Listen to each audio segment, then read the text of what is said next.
Season on the line, 4th and 11.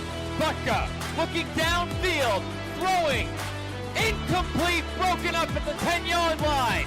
And Oak Ridge is headed to the NJSIAA Central Jersey Group 5 Championship game. There's one in the flat. Good catch that time by Ransom. Ransom with a lot of room. And a good block by Delonzo down the field. And Ransom is gone. 57 yards to the house. 2-2. Swung on and miss. Strike three. St. James Smithtown has done it. They are the 2025 New York State Little League Baseball Tournament champions. Drops back, throws all the way to his right. Has a man down the field, and he's got him! First play of the drive, touchdown, New York Green Wave! Sanioki's season on the line. Goal to go from the 2. Kyles looks to run with it. Pitches it to Sip. He grabs it. He's in for the touchdown.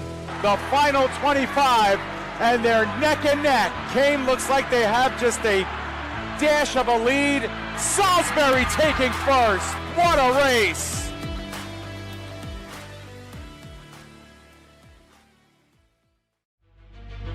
From Helsinki, Finland, PDF Sports Network is proud to welcome you into coverage of the Vaahteraliigs, the top American football league in Finland, for our PDF Game of the Week. Playoff positioning takes center stage, and with just about everything on the line this evening, two teams that share this city of Helsinki look to take a giant step forward in their race for a playoff spot. Our Week 8 Game of the Week features the 2-3 Helsinki Roosters taking on the 2-5 East City Giants. Good evening, everyone. My name is David Pizzuto, proud to be working alongside my partner, Joe Foreman. And Joe, it's Week 8 of 12 here in the Maple League. But if ever there was a must-win for both of these teams on the schedule in order for these sides to start thinking about a playoff berth, this is it.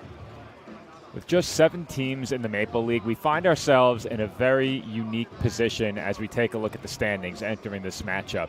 As you can see on the screen, the Roosters have played just 5 games, while the Giants and Saints have already played 7. We also have to take into account that the Royals played the Crocodiles earlier today, so they entered the week with just 5 games as well. And it's not often that you see a 2-game disparity in games played with just 3 regular season games to go. But that's where we find ourselves ahead of this matchup. And that being said, you're absolutely right about this being a must-win. And I think that applies significantly more to the Giants. East City has Helsinki, Porvoo, and Vaasa the rest of the way. And having already lost to the Roosters, another loss today puts them 3 back in the loss column and on the brink of being mathematically eliminated from playoff contention. As for the Roosters, they have a bit more margin for error with 5 games remaining, and they play just one team that currently has more than 2 wins in those last 5 games. So if you're the Roosters and you win this game, you deal what I would consider to be a finishing blow to the Giants' season. Then you're looking for no worse than a split with the Saints, leaving you with one last team on your schedule vying for the final playoff spot in the Royals, a team that has already beaten you. If you lose to Vaasa, you concede that tiebreaker, but if you win that game, it could possibly get you to 5 victories on the season, and I think that's the number that gets you into the playoffs as the number 4 seed this year for sure, especially if you don't concede any head-to-head tiebreakers to the 3 teams I just mentioned in East City, Tampere, and Vaasa.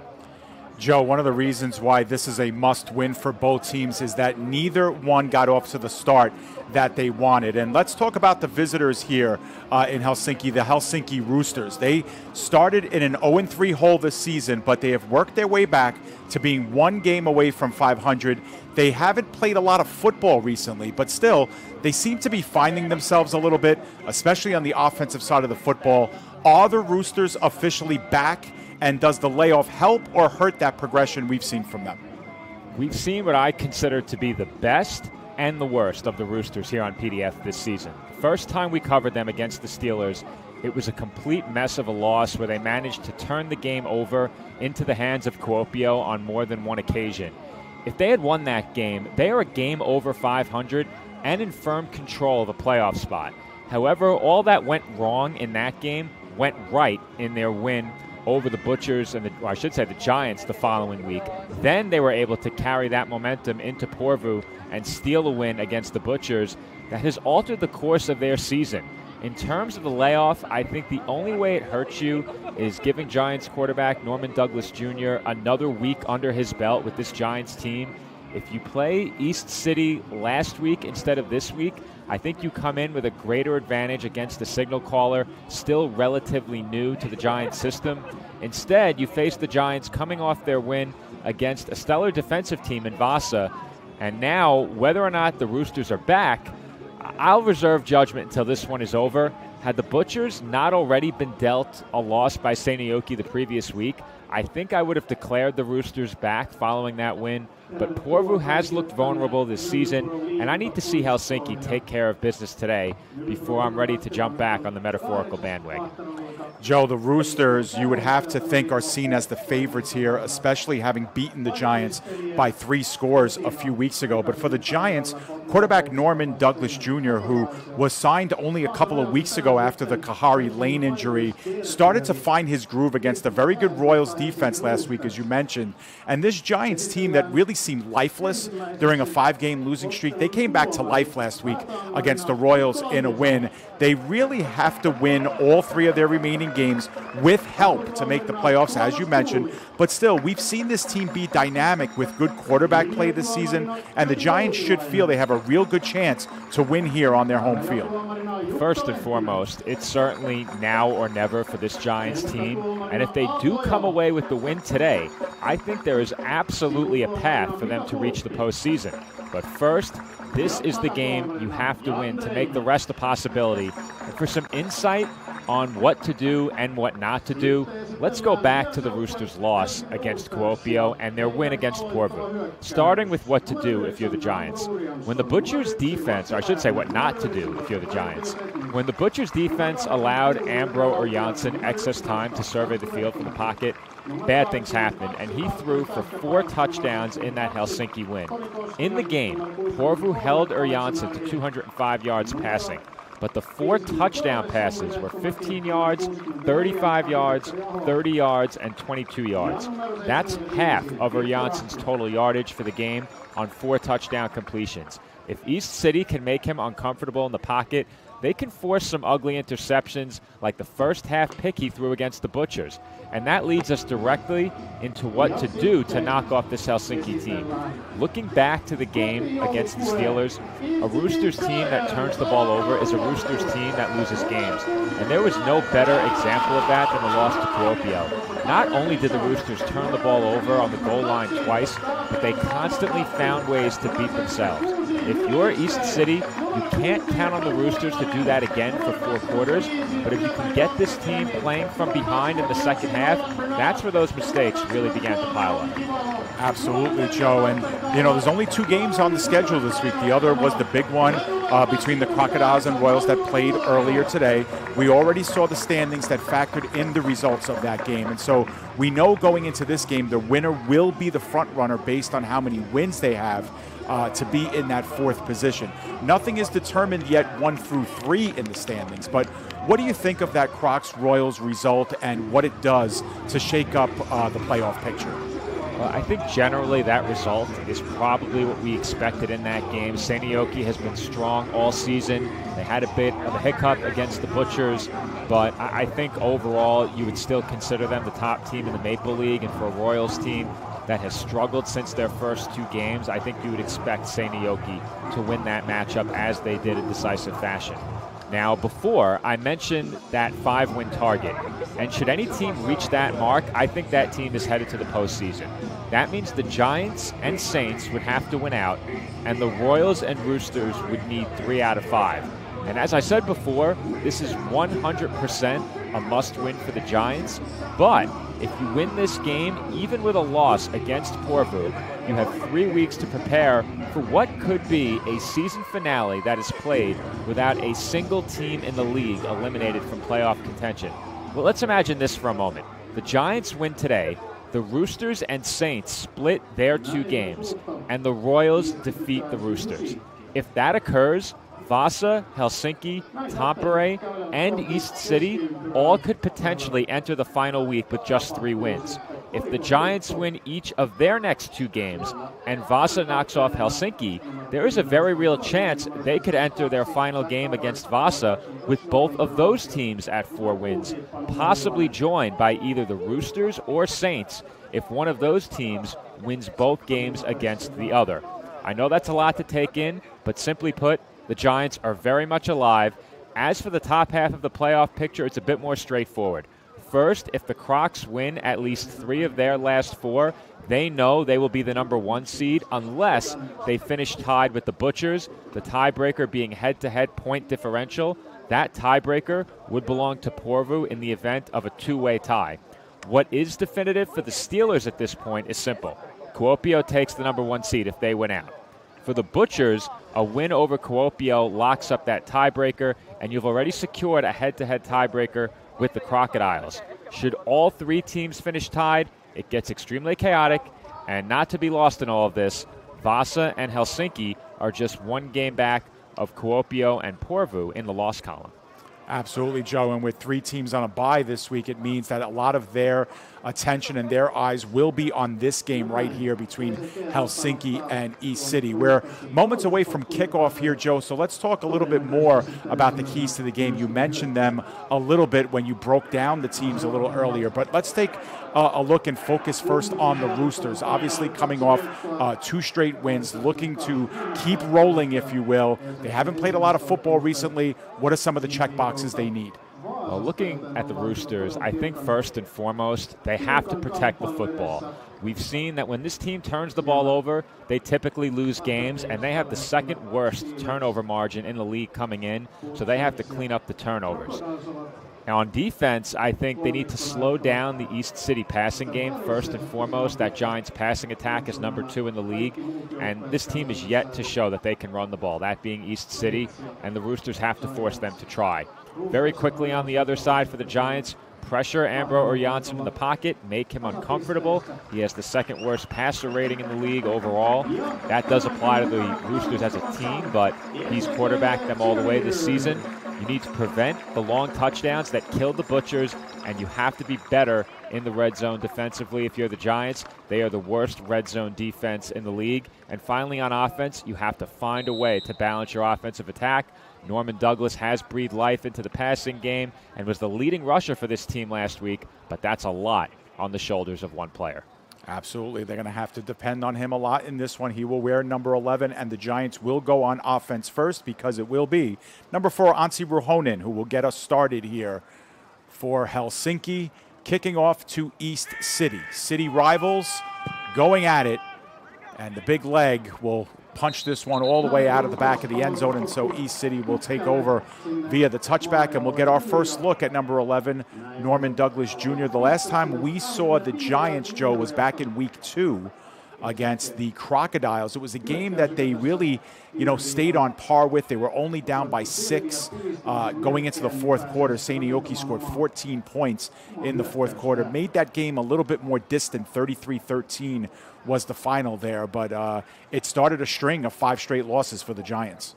Yeah, and this team, of course, has been hurt by the loss of Kahari Lane. He's still recovering from an injury, but we've seen Norman Douglas Jr. do some really good things at the quarterback position so far since joining this team, and I think with another week under his belt, we could be in for a surprise in this game.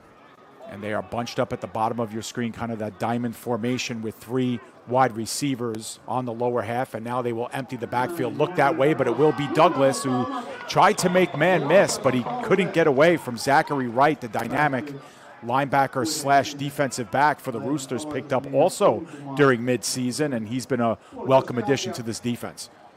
Yeah, and I think if the Roosters can defend the run as they did on that first play, they're going to be in good shape in this game, because if the Giants are forced into 2nd and long, 3rd and long, this is a pass-first team. You force them to pass each and every down. Eventually, it's going to wear on this offense, and I don't think they're going to be able to maintain any steady drives that way, throwing it from behind the sticks on every down.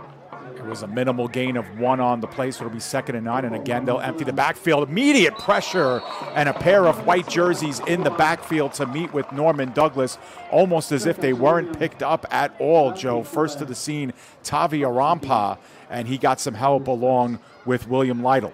This is exactly what I mean, Dave. If they know you have to pass, they know you probably can't run it effectively, you can just bring heavy, heavy pressure, as we saw on that play, and the Giants just showed no ability to pick it up whatsoever.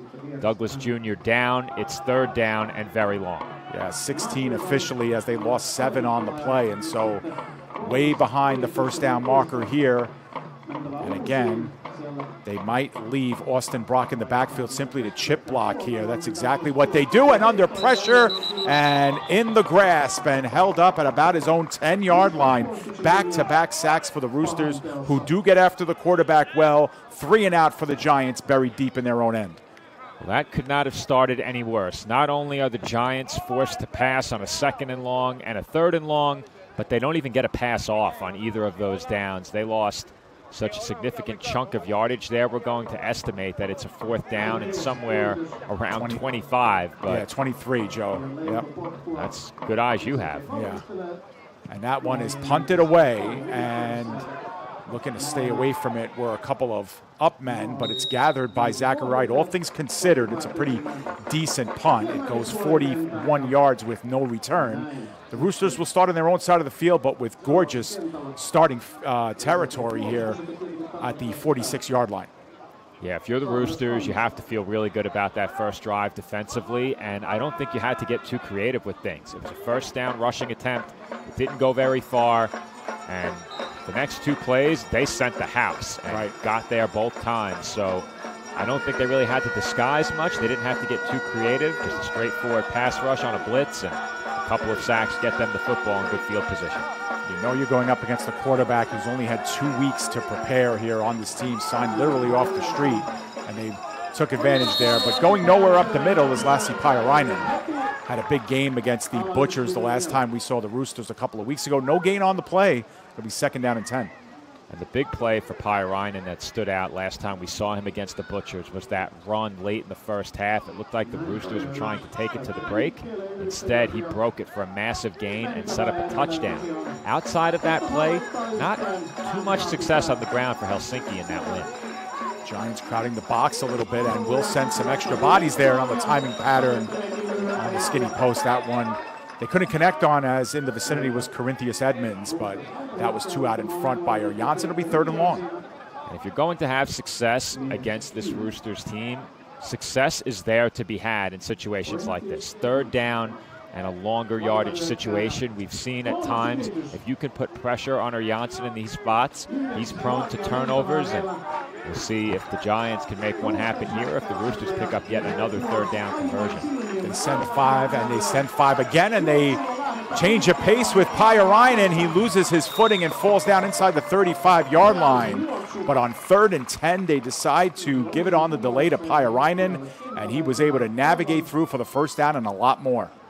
When I say yet another 3rd down conversion, this is what I'm talking about. Not the handoff. That certainly took me by surprise, but in the win against Porvoo, there were a lot of big 3rd downs and even a 4th down that the Roosters converted in that game. They get one here on the opening drive. Gain of 21 on the play. They're at the 33-yard line of the Giants. Or Janssen on the misdirection keeper is going to go for -1 on that play, as he was swallowed up by 3 Giants on the play. At the bottom of that pile, number 25, Petteri Koskiniemi, was the first one there. The Roosters wasting no time offensively, getting back to the line quickly, and the Giants so far have dealt with it pretty well. I think they were taken by surprise on that 3rd and long running play, but I like what they've done so far defensively. They haven't been thrown off their game by the hurry-up offense yet. A little bit of extra support with the tight end lined up at the edge, and they give to Pairainen, who's once again stood up and taken down. Nice job by Kasper Kallis to come in. Another very minimal gain. Might have gotten them back to the line of scrimmage. In fact, they'll stay right where they are. It'll be 3rd and 11 coming up. Would they dare run it again on 3rd and 11? I don't think so. So if you're the Giants defense now, I think you can expect to pass, and that probably helps you in another 3rd and long situation. And what you think was a passing situation, they have tried to bring pressure. Now they back off. They rush just 4, and going down the sideline near the pylon, and that one 2 out in front of Edmonds as they can hook up. Or Janssen 0 for 2 in the early stages. It'll be a 4th down and long. And we'll have a timeout here on the field. There was a flag down, and it looks like this might be in the vicinity of holding for the Roosters, and the Giants will likely decline this here and go to 4th down. Are they in range for the long kick? I'd be inclined to say no, Dave. They did try a longer field goal in the game against the Butchers. And they nailed it, if I'm not mistaken. Oh, actually, it's going to be a late hit on the quarterback. Wow, what a break there for Helsinki. And, you know, we lost sight of Janssen after the pass was thrown, so we don't know exactly what happened. But what a gift. We're going to slow it down, Dave. You're going to see where it started to develop. You're not going to see the hit itself, but going low on Janssen right there, right on the edge of the frame. You'll see it in a moment, but that's where the late hit came. It might have been a roughing rather than a late hit. All right, the ball spotted at the 18-yard line, so 15 yards and the first down. And now we have whistles before the play, and they'll go back 5 yards. Yep, and, you know, we talk about it all the time too, Joe, especially when it comes to underdogs in games where you start giving teams automatic first downs that would have been, you know, 4th and 10. You know, that's just not playing smart football there. And, you know, the progressions of the game take over and mistakes will be made, but that's a big mistake for the Giants. 1st and 15. Janssen back to pass, same exact play. Pajarinen down the sideline, gets most of the penalty yardage back and more, as it looks like he is about 7 yards away from the first down, 7 or 8. So it'll be 2nd down and 7 or 8. An easy pitch and catch that goes for 7 or 8 yards. You'll take that every time on 1st and 15. And if a team looks to pressure you, you can use that against them, flip it out short to your back in the flat. And if you don't put a man on Pajarinen, he can make things happen in the open field as well. They empty the backfield now. 5 wide receivers set here on 2nd. We'll call it 7 yards. Out of the shotgun, quick hitch right over to Edmonds. Edmonds inside the 5 and scampers in for the touchdown. He was left alone right by the first down marker, Joe. Runs it in the rest of the way, and the Roosters on a short field have an opening 6-0 lead.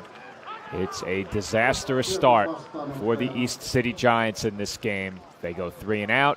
They surrender great starting field position. It looked like they were going to get a chance to get the football back in a scoreless game. Instead, a personal foul for the low hit on Janssen keeps the drive alive. And credit to the Roosters, they take full advantage. Touchdown Helsinki and a 6-0 lead. And the extra point, Ruhonen with the hold by Hautala. High snap, it is put down well, and the kick is through the uprights and good. And so it's a 7-0 lead for the Roosters here on their opening drive of the game, and kept the Giants off balance as well, Joe. They went run the first few plays, and then they backed it up with Janssen. Even with the empty backfield, you know a pass is coming, was able to hit Edmonds, and then poor tackling from there.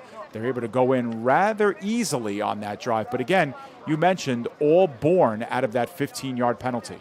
Yeah, the penalty was a killer, but this is where it really started. You had a chance on 3rd and long to get off the field, and you give up a big chunk run on a 3rd down and 8. It goes for 21, and that's extremely problematic if you're the Giants. That's one you just can't allow. The touchdown also an easy pitch and catch. We'll get one more look at that play as well. But it all started with that conversion on 3rd down, and credit to the Roosters because they caught the Giants off guard. They certainly caught me off guard. This is not a team that you envision running the ball on 3rd and very long too often, and they caught everyone by surprise on that play call. Well, we talked about in the opening how dynamic they have been, especially offensively, really starting to find themselves, and they pick up right where they left off in their last game. 45 points against the Butchers a couple of weeks ago, then the bye, and they go right back to it here with a touchdown on their opening drive. That one kicked a ton and sent out of the end zone on a line. And so once again, from the 25, the Giants will have to start. And like Joe just mentioned, a disastrous first 3 plays of the game for the Giants where they went backwards, 13 yards of offense on their opening drive. And now they'll have to try and piece something together with a deficit on their hands. There's a look at the first disastrous play, and then very quickly, here's a look at the second one. Back-to-back snaps, you call a passing play, you don't get the throw off, and you have to punt. it just can't start any worse than that. It's only up from here, I think.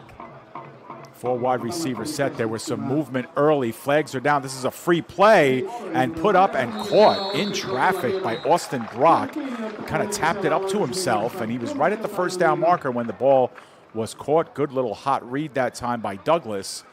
And it looks like at the end of this, the defensive penalty will be declined, and they will probably move the sticks here. In fact, it does look like they're a little short here, so it'll be a second down. I'm going to see it on replay now. Well, now I think he possessed it about a half yard short. Well, they just wait for the first down marker, Joe, so they are going to move the stick. It's he right definitely at 35. Got hands on it at the sticks, but I thought he possessed it a bit short. Either way, first down, and the penalty is declined. Same relative set, and they will give up the middle to Sebastian Legora. He tries to go right. He found a little bit of a seam, but he was bottled up just a foot or so past the original line of scrimmage, but that's the first carry of the game for Legora. They're trying to be a bit more balanced offensively, getting some runs in on the early downs, and at the very least, if they can get the Roosters to respect their willingness to hand the ball off, maybe at some point you can run a play-action pass and connect for a big gain. But right now, no traction in the ground game. Officially a gain of 1 on the play, so second down and 9. Motion man here, Swanyemi, and going out of the pocket was Douglas. He'll have plenty of room, and he scampers for a first down, a little bit more as well. And get the feeling we're going to see a lot of that, Joe. You know, Douglas rears back, 3-step drop, doesn't see his first and second progression, tucks it down, runs with the football. Yeah, whenever you have a game where your quarterback is the leading rusher and also throws for well over 200 yards, that's an eye-opening stat line. And as I said during the pregame, it's a lot to put on the shoulders of one player. But at a position now where you need to likely win 2 out of 3, maybe win out, you have nothing to lose. So they need to go with whatever works, and Douglas carrying it has worked. Just south of the 50, hangs on to that one too long, however, can't get away. And he was down, they're going to say. So that's a big loss, actually. Not an incomplete pass that time. Backed up to about the 33-yard line. That is a loss of 14 on the play. Well, they've, by my estimation, that either has to be, you could call it intentional grounding. I think ultimately the right thing comes of this play. Was he down? Yes, he was. Yeah, I think his knee was down, right? Yeah, it was. And that's the 3rd sack of the game here for the Roosters. And again, Douglas just really hasn't had a lot of time to really scan the field, downfield. So you have to think he's going to have to start to work on the periphery a little bit more. But that was a loss of 14 yards. You're looking at a 2nd and 24 coming up. So hard to work your way out of these holes sometimes. Now looking middle of the field. That's a nice catch. And wide open on the play was Austin Brock. It was a simple slant pattern, middle of the field, but loose coverage there. They get those that sack yardage back and then some. They'll still be short. It'll be a 3rd down and short, but that's a big chunk play. And that is a big, big play for this Giants offense. At the very least, it gets you out of a position where you're punting from in your own territory if you don't pick this up. But now they have a very real chance to keep this drive alive, and already down 7-0, it's important they keep this drive going. 3rd and a long 6, short 7 on this play here. And for the first time, a play run on the Roosters side of the field by the Giants. They'll work it near the sideline. Timing pattern complete. And chased out of bounds on the play was number 10, Oskari Swanyemi. And the Giants moved the sticks. So in a 2nd and 24 hole, Joe, they were able to carve themselves out of it. Well, I think we're seeing what this offense is capable of if Douglas Jr. has time to throw the ball. They haven't done anything overly impressive in that regard, but if they give him time, he's finding the open man quickly. He's not holding the ball too long. The sacks he's taken have been immediate with no blocking in front of him. So if they give him time, he's showing that he can make plays. 1st and 10 inside the Roosters 40. The give to Segura. Segura around the right side. This time finds a lane, able to get the first down and more, and taken down just inside the Roosters' 25-yard line. Give him 15 on the play. They'll move the sticks. I think this Giants offense is beginning to come to life. Not much doing on the first drive. Here on drive number 2, already a big carry from Douglas Jr. And now Legora with a nice run. Already a few completions. And this offense is beginning to find their rhythm. Good job of sealing that right side by the offensive lineman Atsoloki on the right tackle position. Made a nice block there. 1st and 10 at the 25-yard line of the Roosters. Under pressure, Douglas unwinds, and that one a little bit too strong in the direction of Brock. I'm surprised Douglas got rid of that when he did, and he almost put a throw right on Brock. Yeah, I thought for a moment there might be a flag there as well in the secondary. There was some contact, but it looked like it wasn't very much. We'll see it here, and there's a bit of a hand check there. The defensive back got spun around on that play. Yeah, I'm looking at it now in real time. Yeah, there was a little bit of contact, right? In coverage, he got turned around and put hands on the receiver. Right. Yeah, right on the break that Brock made. And Roosters might have gotten away with one there, an illegal contact down the field. Instead, it'll be 2nd down and 10 from the 25. Again, trips over here on the near side, the left side, and Douglas is going to take it himself. He's going to have to make a couple guys miss. Can't really do it as he's spun and twisted around after a gain of 1 or 2. The takedown on the play by Topola. Well, here we go. 3rd and long, and I'm not exactly sure what we're going to expect from East City in terms of kicking. So this very well could be 4-down territory. And trailing by 7, your season very much on the line. I think if they get anywhere near the 1st down or perhaps don't lose yardage here, they may go for it. Yeah. Well, for what it's worth, they don't have a designated kicker rostered. I mean, obviously one of the other players is kicking, but no dedicated kicker. Well, Nieminen is the only one. Douglas on the run, looking for somebody to come back to the ball, and a great delivery in the middle of the field. 1st down again. Askari Swaniemi, right place, right time, and the ball put right in the numbers. And I like this play from Douglas, the ability to improvise, the ability to throw downfield on the move, and to do that in a big-time situation on 3rd and long. Yeah, it's a good job. He was looking initially near the sideline and then had to throw that one across his body. And this will be a 1st and 10 here, so 1st down markers at about the 2-yard line, so the ball is spotted at the 12. Another big 3rd down pickup for the Giants to extend this drive.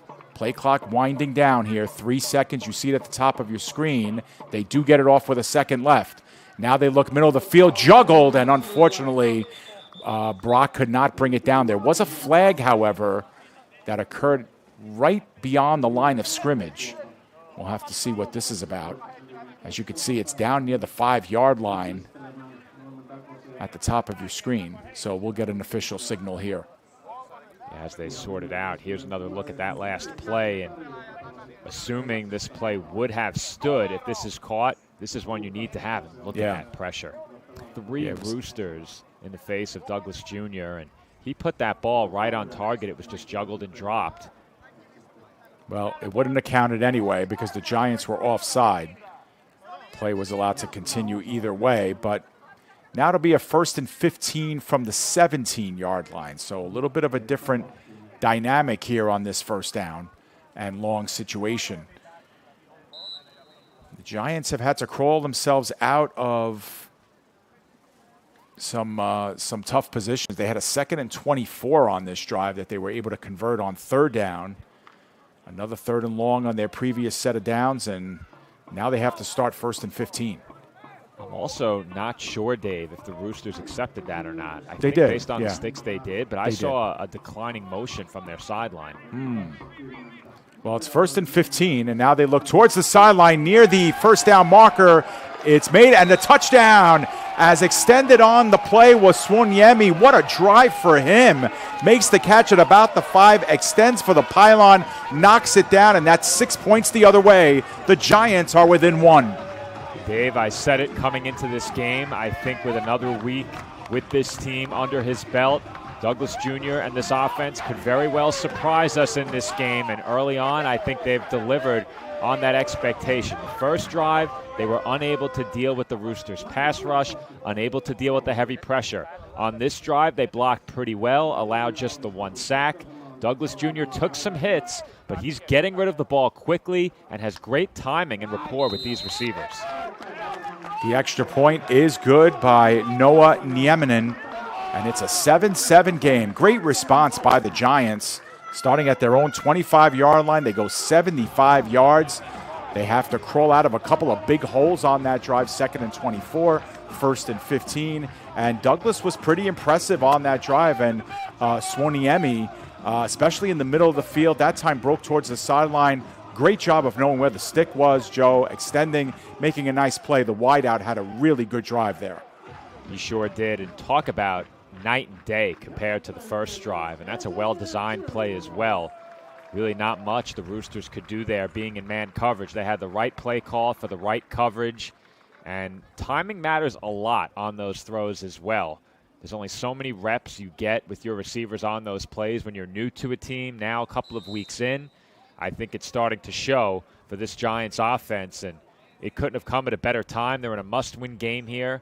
I don't believe there's any way they could possibly reach the postseason without winning this game. But there is some margin for error beyond this week if they win this week. So one game at a time. Tough matchup with the Butchers next week, but they need to make sure the Roosters do not sweep the season series from them. And that was a good way to get on the board after a really tough first drive. Well, they needed it, and they got it. That one is picked up at about the 15-yard line, tracking left and right, and trying to get the edge that time was Rennie Rotalainen, but ran out of real estate, did a decent job to get it past the 20-yard line, but the Roosters will have to start at their own 26 to start drive number 2. They were impressive on drive 1, and they'll have to go considerably more distance here on this drive. Well, the Roosters did some good things on drive number 1, but if you look at how that touchdown came to be, it was largely due to the penalty for the unnecessary roughness on the low hit. If that doesn't happen, the Giants very well could be leading this game 7-0. So the Roosters need to try and avoid those 3rd and longs that they faced quite often on that opening drive. So here we go, 1st and 10. The Roosters back on the field. Pyöräinen up the middle, finds a seam, gets the first down, and more. Makes one man miss. He gains midfield, and I think is just inside Giants territory. And another big play by Lassi Pyöräinen. And the Roosters are off to a far better start on the ground than they got off to in the game against Porvoo last time we saw them. The Giants early in the game were able to stop the first down run on the opening drive, but then that big 3rd down run seemed to open the door for the ground game, and the Roosters have come storming through it. 27 yards on 1st down for Pyöräinen. Puts the ball in Giants territory. There's a swing pass in the flat and taken down for a short loss. Rotalainen. Good job of sniffing that play out by the Giants.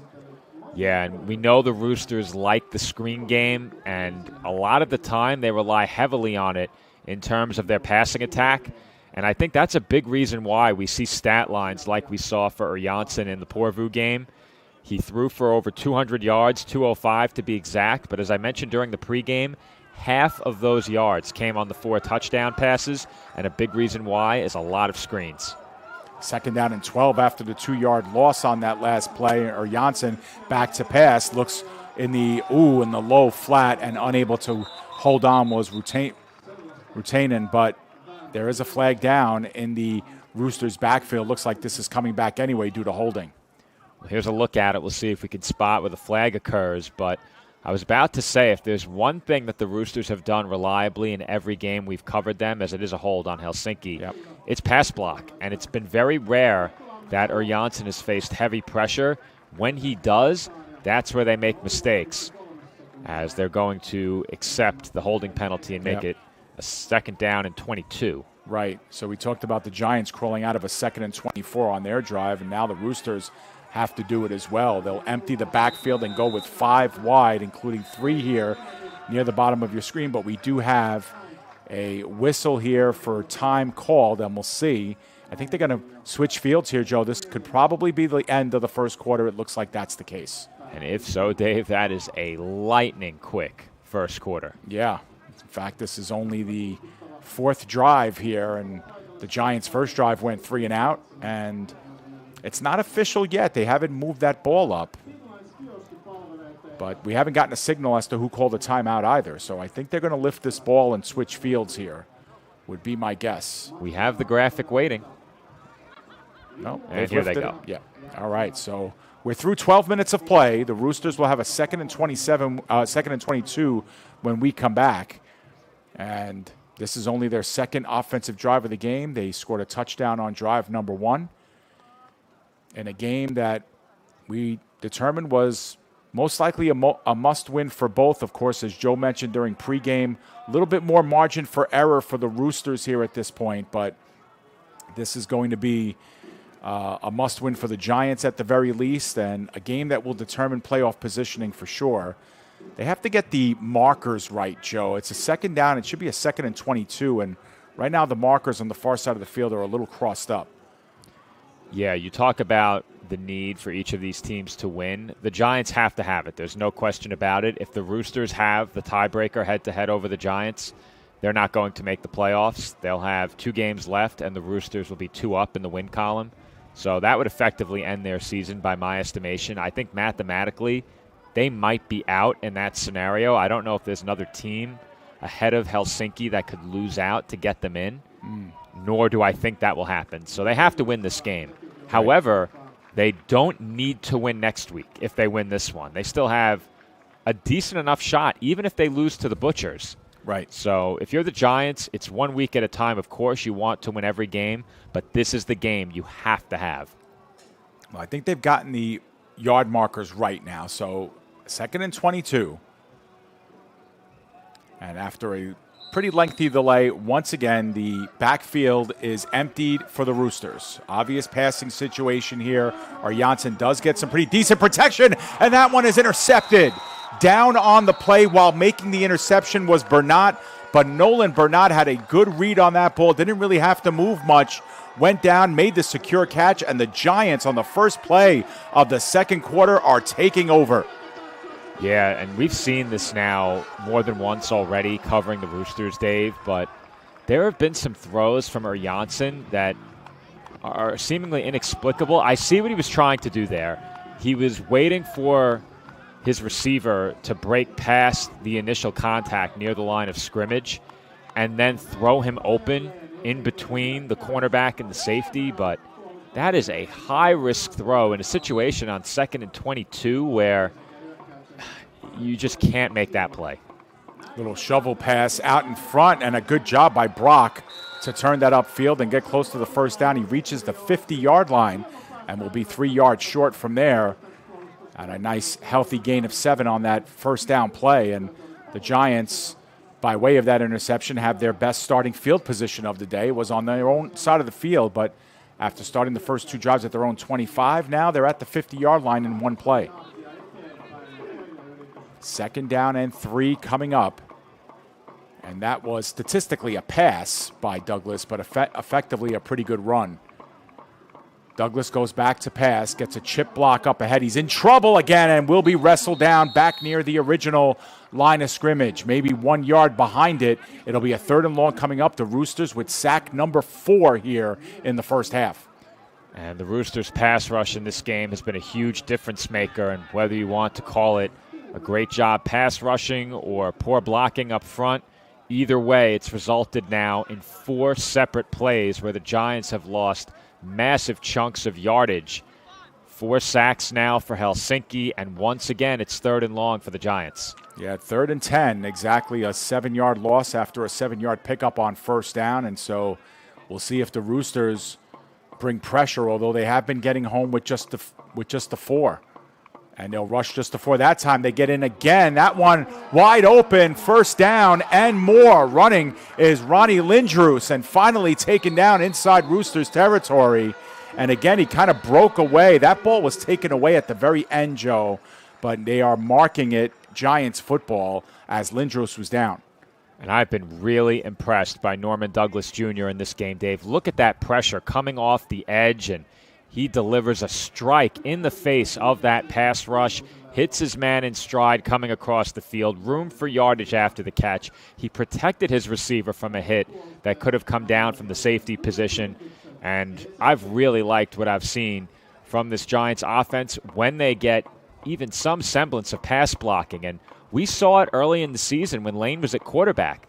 Their biggest issue was protecting him. Right. When they've protected their quarterback, good things have happened for this offense. Absolutely, as they go trips now high on that play. On that last play, Meyer overran the wide receiver a little bit, just ran away from him. Couldn't pick up where the ball was getting thrown. So 1st and 10, Douglas goes back to pass again, now looking towards the sideline, adjusting to the ball and making the catch was the tight end, number 88, Yuri Hampi. And they make the play just short of the first down marker, but another good play, and Hampi doing a nice job to, catch up to that ball. And not only have the Giants moved the ball effectively, they're getting a lot of players involved as well. It's not just one favorite target that Douglas Jr. has been singling out when throwing the football. He's managed to spread the wealth. They found a creative way to put the ball on the ground to open up this drive as well. So I think the Roosters now might be feeling a bit concerned on how this drive's going. Yeah, that was the 4th different target, as the keeper will go nowhere, as buried behind the line was Douglas for a loss of 2. So again, a healthy gain on first down, negated by a negative play on second. This one a more modest loss, but it'll still bring up now a 3rd and 5 coming up. Well, I think you have 4 downs to get this. If you're the Right. Giants, there's no way they would kick from here, so I think they'd probably go for it on 4th. And this is a big opportunity for the Roosters to swing the momentum back in their direction, because the Giants have moved the ball well and would have a 4th down and perhaps a bit longer if they can pull another sack defensively on the Helsinki side. Ball's at the 36-yard line. They need the 31. Decent protection there, and that one bounced off of Swoniemi's hands, and good coverage on the play that time by number 26, who I do not, do I have him? Yes, Tavi Arampa breaks it up, but on 4th and 5, they will go for it here. Yeah, and this is probably the best possible outcome with coverage that tight. It was a bad read by Douglas Jr. He did have the out route on the left sideline wide open, and I think that's where he should have looked. But when you have 3 receivers to the right of the formation, a lot of the time your first read is going to be on that side, and that's what happened. He never made his progression over to the left. Big 4th down. The Roosters are showing some blitz here. We'll see if they bring extra heat. They only bring the 4. They do get home in the middle of the field. Another good catch. Middle of the field. There was a flag down in that area as well, but Austin Brock in some traffic making the play pending the call here. Well, great block from your back makes this possible if you're Douglas Jr., and then strong hands from your receiver as well on the back end. We'll see if it stands. I would suspect it will. Yeah, and it looks like it's going to be defensive pass interference, which will obviously be declined here.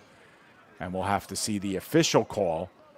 Pass interference, Roosters, and they will decline this penalty, obviously. But, man, the Giants have converted on some big 3rd and 4th downs now in this first half. And, again, that takes a lot of guts to make that throw in traffic with some pretty good coverage, and Brock with a really, really nice catch.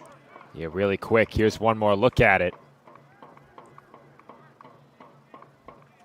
And obviously with the pass interference, it wouldn't have mattered. They would have gotten the first down anyway, but that's just a nice hookup. And now in the end zone, Swoniemi with his 2nd touchdown grab, threading a needle from Douglas, and the Giants are on top by a touchdown.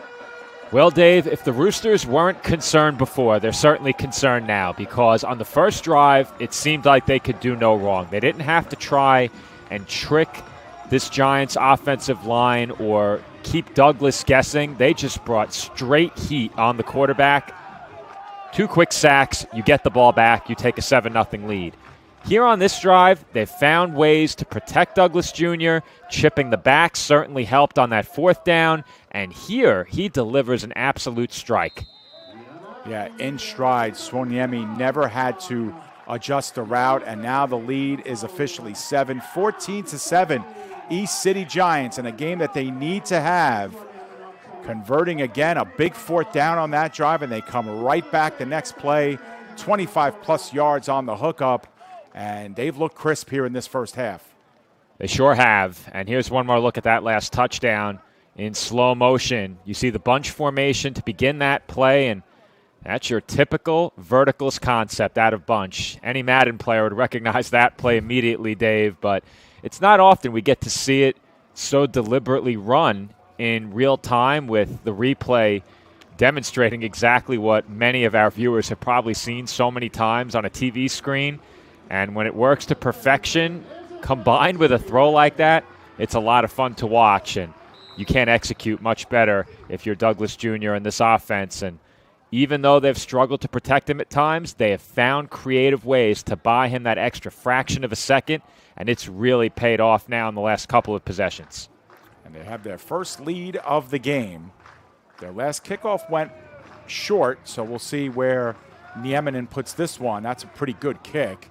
It backs him all the way into the end zone, and there will be no return this time.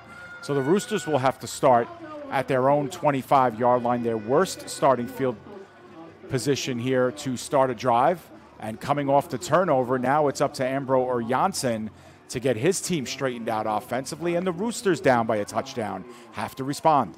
And to the credit of the Roosters, we saw it in the game against Porvoo. When they have fallen behind in games, they've generally been unfazed. They have found ways to stay close and not let deficits become multi-score deficits. And this is a really important drive to make sure the Giants don't get the ball back quickly and capitalize on their momentum with the ball in their hands. Janssen out of the shotgun to start this drive, and the give is underneath to Pyöräinen. Pyöräinen was able to escape the clutches of Petteri Kaskiniemi, but not for long, as only a gain of 1 on the play. Or actually, they bring it right back to the line of scrimmage, so it'll be 2nd and 10.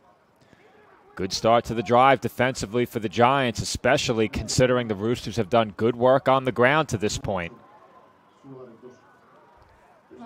Yeah, Roosters want to stay committed to the run game. They have been able to keep the Giants off balance a little bit with the mix of run and pass. But on 2nd and 10, let's see what they go back to.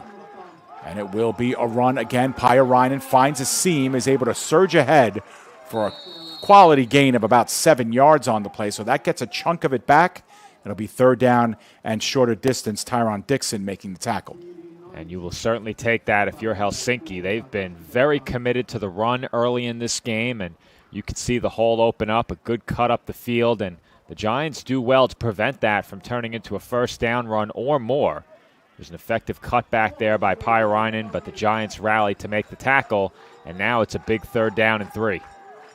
It is a big play here on the Roosters side of the field. Don't think they would go for it on 4th down and even short here in this area of the field. So this comes out to be a big play. Pyöräinen stood up in the backfield. He's going nowhere fast, driven back for a loss of 2, and the Roosters will have to punt on 4th and 5.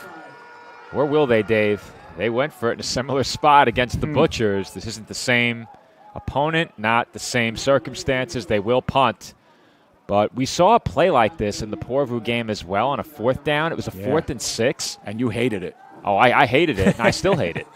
But nothing's changed. I don't hate it because they ran the ball. I hate it because they ran off tackle, when a lot of the successful plays for Pyöräinen have been finding a crease, them creating an opening in between the tackles. Yeah, and it's been a lot of feast or famine for Pyöräinen too. It's either, a short gain of 1 or a loss of 2 or 3 or a 25-yard ripper.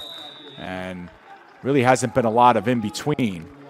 But no return on that last punt will set the Giants up at their own 34-yard line from the left hash, and they're 2 for their last 2 here on touchdown drives. And with a lot of confidence and a swell coming up from your offense, they get the ball right back on 3 plays. And I'll pose the question again a bit later, but just some food for thought. The Roosters in these 3rd and medium, 4th and medium, they've been a run-first team, which has been surprising. They sure have, as Legora will get the carry, and he's bottled up for a big loss on 1st down. 3 yards beyond the line of scrimmage. That fooled no one, and the entire right side of that defensive line went with the ball carrier and gobbled up for a 2-yard loss. Good start to the drive once again for the Helsinki defense, slowing down the run. That has not been a problem for them in this game. When they've looked to hand the ball off on the other side, the Roosters have been there to bottle these plays up, mostly for negative plays. Yeah, we mentioned that the Giants are not a good running team, at least statistically they're not, but they do want to keep the Roosters off balance a little bit in this game and utilize the run that way. But it will be 2nd and 13 as they move the ball back another yard. Now middle of the field, and that one nearly intercepted. Oh, and taking a big hit at the end of that play was the wideout, Brock, but he quickly gets back up. I thought he was trying to induce a flag there. But that one was almost intercepted as Topola was able to kind of undercut the pass. Yeah, and the hit wasn't as big as it appeared, only because the receiver tried to sell it. Right. But we're going to get one more look at this replay if they don't convert here on 3rd and 12. I think they did have an open man near the bottom of the screen. That was almost an incredible throw, just as nearly a turnover. 3rd and long, and the Giants have really cashed in on these plays. The Roosters send a lot of pressure. Nowhere for Douglas to go. He's bottled up and down. That knee was down. Topola finished him off, but also in the neighborhood was Omni Karki, the defensive back who came in on the blitz. Giants go backwards on that drive, and now they will have to punt after 3 plays. I think the Roosters sent 6 on that play, one of them being a defensive back. Got a quick look at it, and they didn't even need the extra blitzer because they were in the offensive backfield with their initial 4 or 5-man rush off the line. Bad snap, sent the punter back, and a line driver that they did well to just get off. Played on a hop by Zachary Wright. Now Zachary Wright switches fields and is past the 50-yard line, racing towards the sideline, and turns it into a very healthy gain. And a very short net on that punt by the Giants puts the Roosters in business. Plenty to unpack on that play as well, but the Roosters are going to get the ball right back in very favorable field position.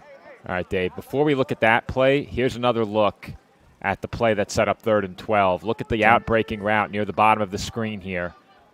You can see up the field, the receiver draws 2 defenders. They had a wide open completion on the near sideline and instead threw it into what was triple coverage.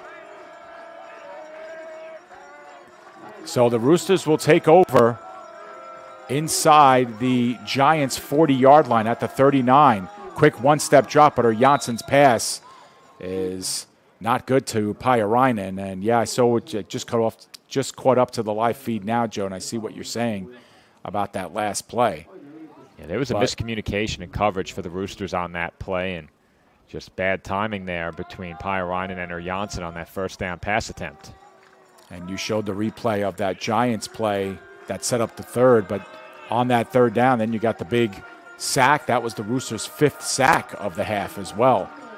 2nd down and 10. The Roosters stay committed to the run and surging ahead. Minimal yards, but there's going to be a face mask on this penalty as well. The Giants player just grabbed Pyöräinen's helmet right off of his face. It just yanked it off his head.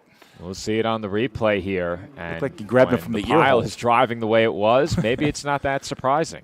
Yeah, and that's going to be an extra few yards. But you'll see it at the very end. Just the helmet just gets ripped off, basically from the ear holes. Yeah, like you can't do that. No. But yeah, you know, the Giants had a really, really big personal foul on that first Roosters drive that went for the touchdown. If you remember, Joe was on that big, 4th down and gave the Roosters great field position. They ended up scoring on the next play. And there's another big one here that it's going to put the ball, I believe, inside the red zone. Let's see where they set this one up. Yeah, it's going to be at the 18-yard line. And, Dave, you could argue this should be a 14-0 game were it not for that penalty. Right, Of course, sure. the Roosters would have had one play to get the first, but if they don't, then they don't score on that opening drive. Right. Jansson back to pass again, and in the flat, it is caught and bobbled at first, but a nice job to reel that one in by Maxim Karila, who we saw take minimal snaps, but to some high success against the Butchers a couple of weeks ago. And he got a big chunk of that, and he's going to be just short of the first. Looks like, oh no, actually they called it a 1st and goal, Joe. So 1st and goal from the 8 coming up. I thought it might go for a touchdown, too, in real time. Maybe if he doesn't. Sideline was Karila. Yeah, maybe if he doesn't bobble it at first. Yeah. He does. And meanwhile, back shoulder throw in the end zone, touchdown. And the Roosters get right back with Edmonds on the hookup from Jansson, 8 yards on the toss. And the Roosters are within an extra point of tying this one up. And the penalty wasn't the difference maker as it was on the opening drive, but it sure helped because after the face mask, it takes the Roosters just 2 plays.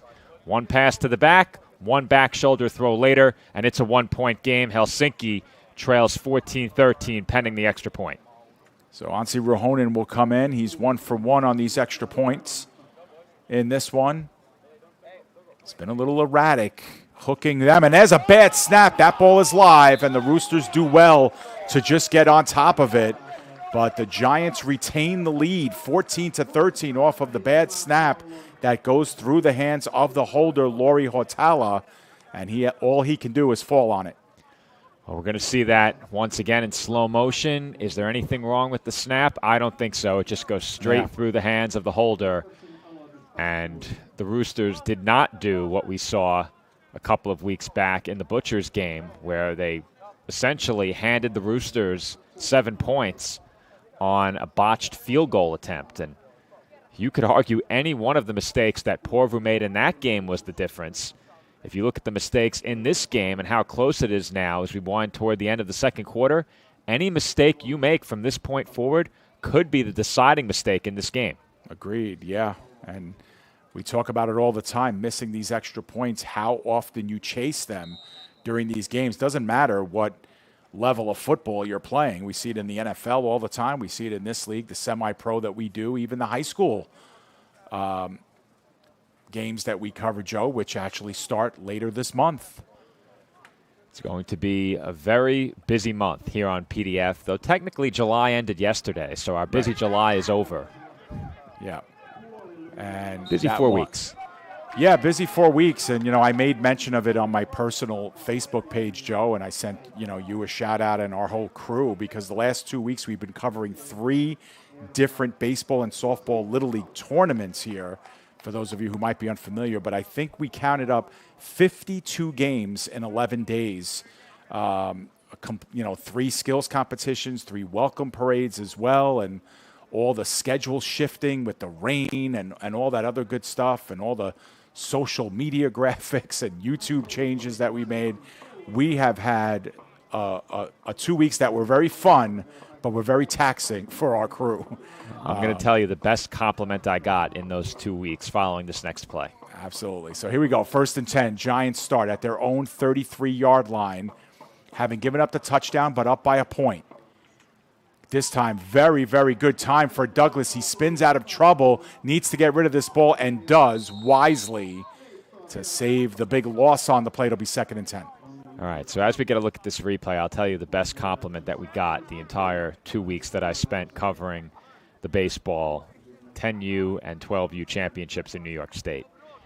I was approached, I don't remember if it was by a fan or an administrator, it doesn't really matter, and they asked me, how many people are on your crew? We see just the 2 of you in the outfield. And I said, yeah, it's 2 of us. He said, you're just 2 people? And I said, yeah. We have 3 cameras, one of them's wireless, and there's just 2 of us on the call. Right. And he could not believe we were producing the broadcast with just 2 people. Yeah. And I have a similar story as well. I'll get to it next. But on this 2nd down and 10, bad snap and doing well just to get the handoff. I think that was Swanyemi who actually took the handoff, but not much there. It was actually a number 12 who we do not have on our roster, unless it was 13, Vladislav Hashko. But either way, it'll be 3rd down and long. But yeah, on the first day of the softball tournament, Joe, we were only 3 guys on 2 different fields. So it was hellacious, and there were threats of rain as well, and. But we got a lot of compliments from the crowd. Like, we went down into the crowd between games running around, and guys were saying, hey, are you guys the ones who are doing the game? And we're like, yeah, we are. And like, man, you guys are doing a great job. I'm watching the stream while I'm watching this game live. And it's nice to see. They go for the home run and getting twisted up. Flag is down, as getting held up was Ronnie Lindroos.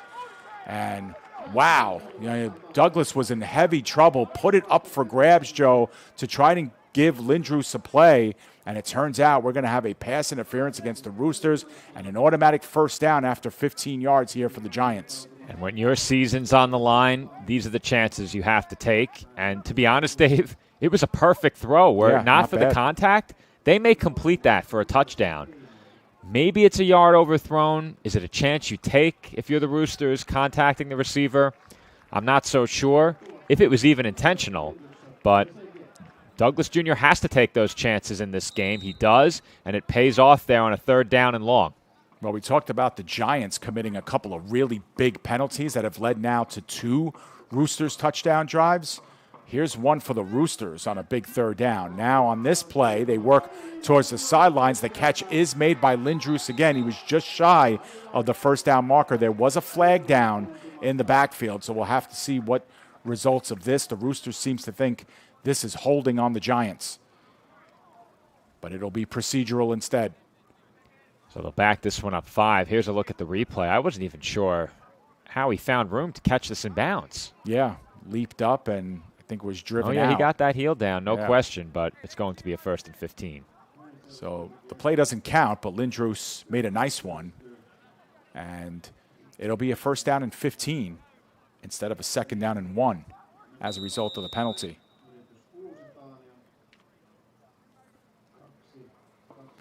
So the ball spotted at the 42-yard line of the Giants. The 1st down marker is at the 43.5 of the Roosters. 3 wide receivers, near side of the field. That's the direction that Douglas looks, and jump ball. And after the tip drill, that one finds a little bit of green, and unable to corral it was Karki, but that was essentially a jump ball, and no one can get to it. Well, I mentioned 1 play ago, maybe 2, the chances you have to take when you're in a must-win situation. This does not qualify as a chance you must take. That is a high-risk throw. It is not a throw deep down the field. So if that's intercepted, the Roosters probably end up with the ball in plus territory, and you just can't take that chance if you're the Giants. If you're going to take chances like that, it has to be down the field. And you could argue as well they had an easy completion in the flat, and I think there's no question they had an easy completion in the flat on that play. We'll show it one more time. Sure. And while you're showing the replay, Joe, we should mention this is the 2-minute warning. So we talked about a pretty quick first quarter, second quarter following suit. Yeah, you know, these games oftentimes are lengthy, back and forth, 3.5-hour plus battles. That's just been the norm this year. Not this game. And I think it's a bit surprising. We've seen a lot of running in this game from both teams, but I think something that's really contributed to moving the clock so quickly is how many sacks the Giants have taken, because this team passes a lot, and typically when you pass a lot, it's going to be a slower moving game, just factoring in all the incompletions. This team has taken a sack on just about every passing play that has not ended with a completion, so that's something to keep in mind.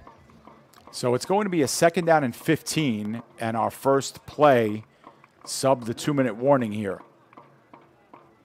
The Giants, who have been, as we expected, pass heavy in this one, probably going to have to start putting the ball up here on this drive, especially here on this obvious passing play, 2nd down and 15.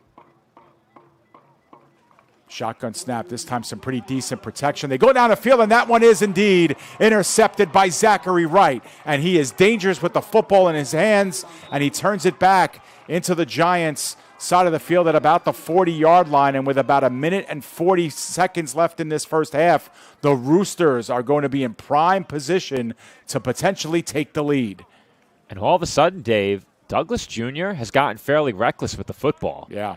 You take a look at the protection on this play, and there is a pocket to step up into right there. There's an open man underneath along the near side running that in route, and instead he chose to throw it down the field where there were 3 Roosters surrounding the receiver. Here's one more look at regular speed before this first Rooster snap. And there's certainly an opening underneath. That ball did not have to go downfield, and it was not the right decision. 3 white jerseys surrounding the receiver. No, and you said it. 3 triple coverage essentially on that play. No business throwing that ball there. And now just 35 yards from pay dirt. Here come the Roosters wanting the home run down the sideline, and that one off the fingertips of Edmonds. And again, I thought there might have been some contact down the field as well. They've allowed a bit of hand fighting in this game. Here's the replay at full speed first. Yeah, I think the cornerback just got burned and tried to arm fight his way back into the play. Fortunately, the ball just a bit overthrown by Janssen. I think that's a good no call. So 2nd down and 10.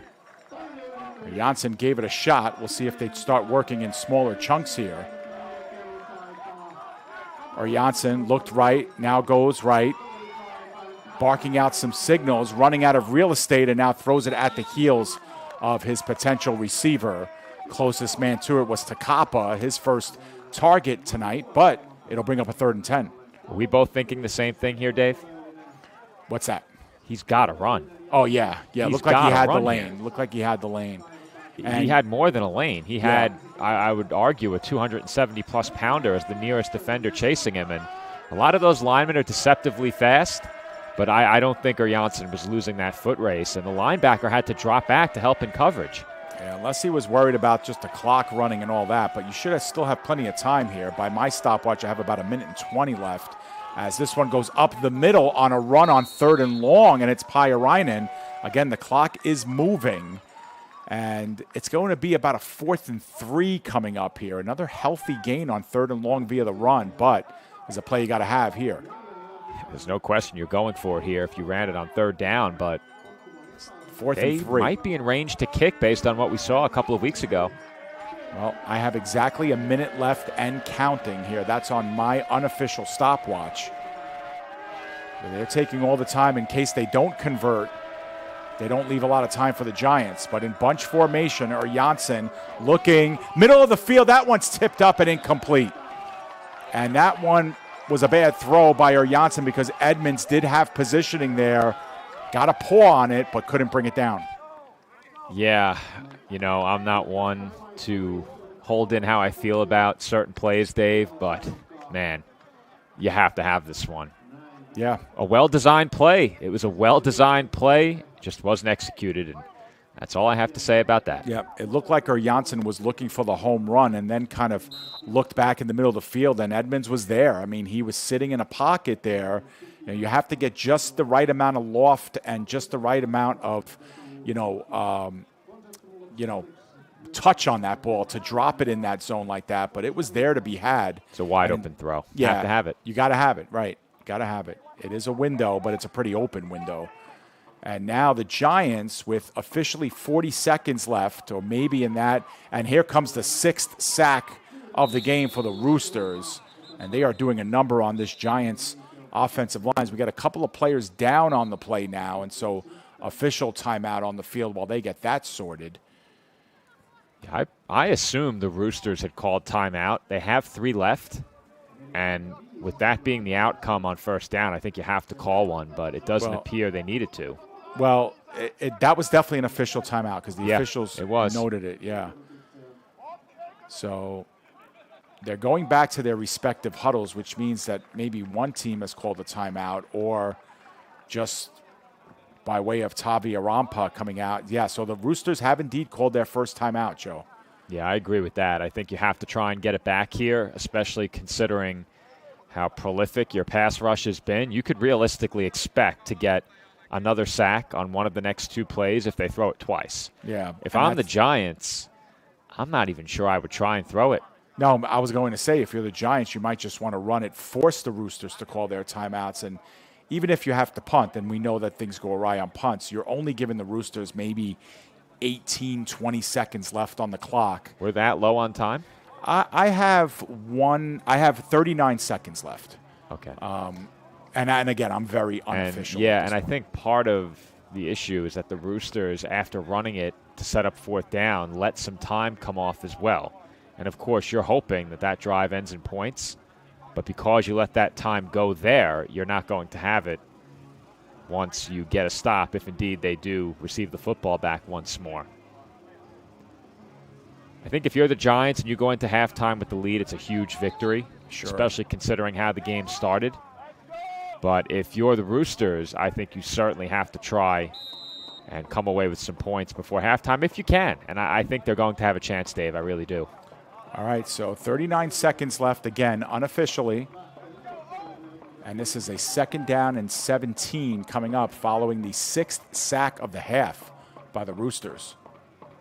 They don't send a lot of pressure, but they are going to throw the football, and that one's over the head of the intended receiver, Swoniemi, who's had a couple of touchdown grabs in this one. But the clock stops now with 34 seconds left, and it'll be 3rd down and very long, and the Roosters still with 2 timeouts in their pocket now. So, Dave, this almost felt like to me they were looking for something else, and they decided that if they didn't have what they were looking for, they were going to throw that away. I couldn't tell you exactly what they were looking for on that play without slowing it down and breaking it down route by route. But to me, that looked like a pre-planned intentional throwaway because the first read wasn't there. The eyes start left, and he immediately decides, okay, I'm throwing this away to the right.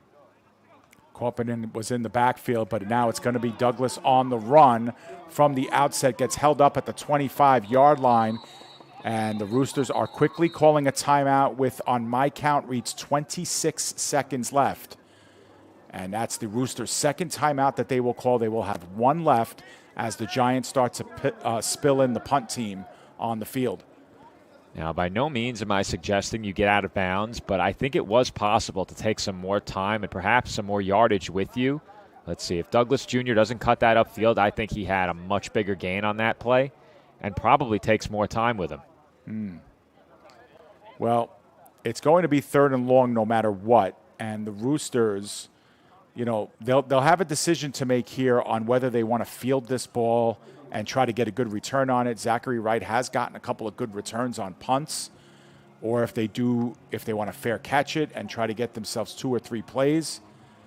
So there's some thinking here, or do they want to sell out and come after this punt? Remember, the last time the Giants punted, they had a really, really poor snap, and it resulted in a line drive punt by the Giants. So let's see what the Roosters decide to do here. Following the timeout, again, unofficially, 26 seconds left here in the first half.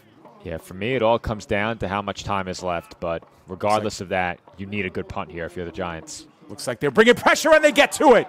There's the punt block, and that ball's going to travel into the end zone. Touchdown! Roosters do it. They sent in the numbers, and they were able to get on top of the ball. And how about that? Getting on it was Jaakko Jokinen, and the Roosters have grabbed the lead. Well, forget the timeout situation. Forget putting points on the board offensively. Never make the mistake of discounting special teams. And you called it, Dave. They sent the pressure. And to be fair, they did not go all out for that punt block. They had 2 players running up the field to block for the return man. So they sent the standard rush at that punt and managed to come away with one of the easier punt blocks that you'll see. Now they're going to try and go for 2 to go up 7. So instead of trying to go up 6, they look to go up the full 7 on a 2-point conversion. They're up by 5 right now, 19-14. Janssen looks right at first, nothing there. Opts for some coverage there, but no completion on the play as that pass was intended for Rudalainen. But the score remained 19-14, and the Roosters score on special teams. And now I have 20 seconds left in the first half. And how about that? The Roosters grab back the lead. Unbelievable. Yeah, and I think if the Giants do get the football back here, they should do what they probably should have done on the last drive and just run it 3 straight times. Yeah. You would have taken some clock with you. You would have ensured that you don't get backed up as far as you did. The sack cost them about 7. They got none of it back by trying to throw on the previous down, and they picked up a bit on the 4th. But keep in mind, Dave, if they're a few yards further up the field, maybe as few as another 3 or 4 yards, the Roosters do not recover that ball in the end zone. Yeah, true. Yeah, good point. And one last thing, if the Giants had gotten on top of it, which they had a chance to do initially, they might be able to turn that into a safety and leave the Roosters with just 20 seconds and a safety. In that case, you're down by just 1 instead of 5. Sure. Yeah, that's a lot. Lots to think about. So 20 seconds left. The clock will start when this ball touches down. And if it's played, but it is going to be kicked short, and it's in play, but it goes out of bounds. So no time comes off the clock. The Giants will have the ball. I'm assuming they're going to take the ball where it's going to be spotted, which is about the 41-yard line. And now they, too, have all 3 of their timeouts left. But the way their last couple of offensive drives have gone, the turnover, the block punt, I think they would probably be content just taking a knee here and going into the locker room down by 5 and thinking, you know what, we should have been leading here at the end of this first half, and let's just go and lick our wounds and come back a little bit stronger here with, this second half. They'll have to play defense first in it, however. Well, as they enforce the penalty, Dave, there you see the illegal kickoff out of bounds. Watch this replay. Tell me if you see what I see here. Look how close this was. You're going to see it on delay. So this ball, if it bounces on even a slightly sharper angle back toward the kicking team, the Roosters are going to recover it easily. Easily. Yeah. It was kind of like the Giants were just banking on this going out of bounds and really not even waving at trying to get this back. Yeah, no, it's right. They are going to throw here, or they are going to run, I should say. Douglas spins out of a tackle and is going to back up and slides down. He does have the first down, and we have a timeout here called by the Giants. That's their first timeout taken. 10 seconds remaining in this first half. Douglas got enough for the first down, so the clock would have stopped to reset the markers. However, they use their first timeout, and now the Giants perhaps with a play or two left. Yeah, I'm trying to see if reversing field bought him any yards at all. It did not. It did not. So it probably cost him 3 to 5 seconds and did not buy him any extra yards. But nonetheless, a good run to set up a chance to score here. It's far from a certainty. You probably are going to need one very big play to even consider a field goal. I'm not sure there's any situation here where they get into field goal range. So I think you use your first play to try and get into Hail Mary range if you're not in it already. And then you take a shot and hope that one of your guys can make a play in the end zone. So right now the ball is spotted at the 47-yard line of the Roosters.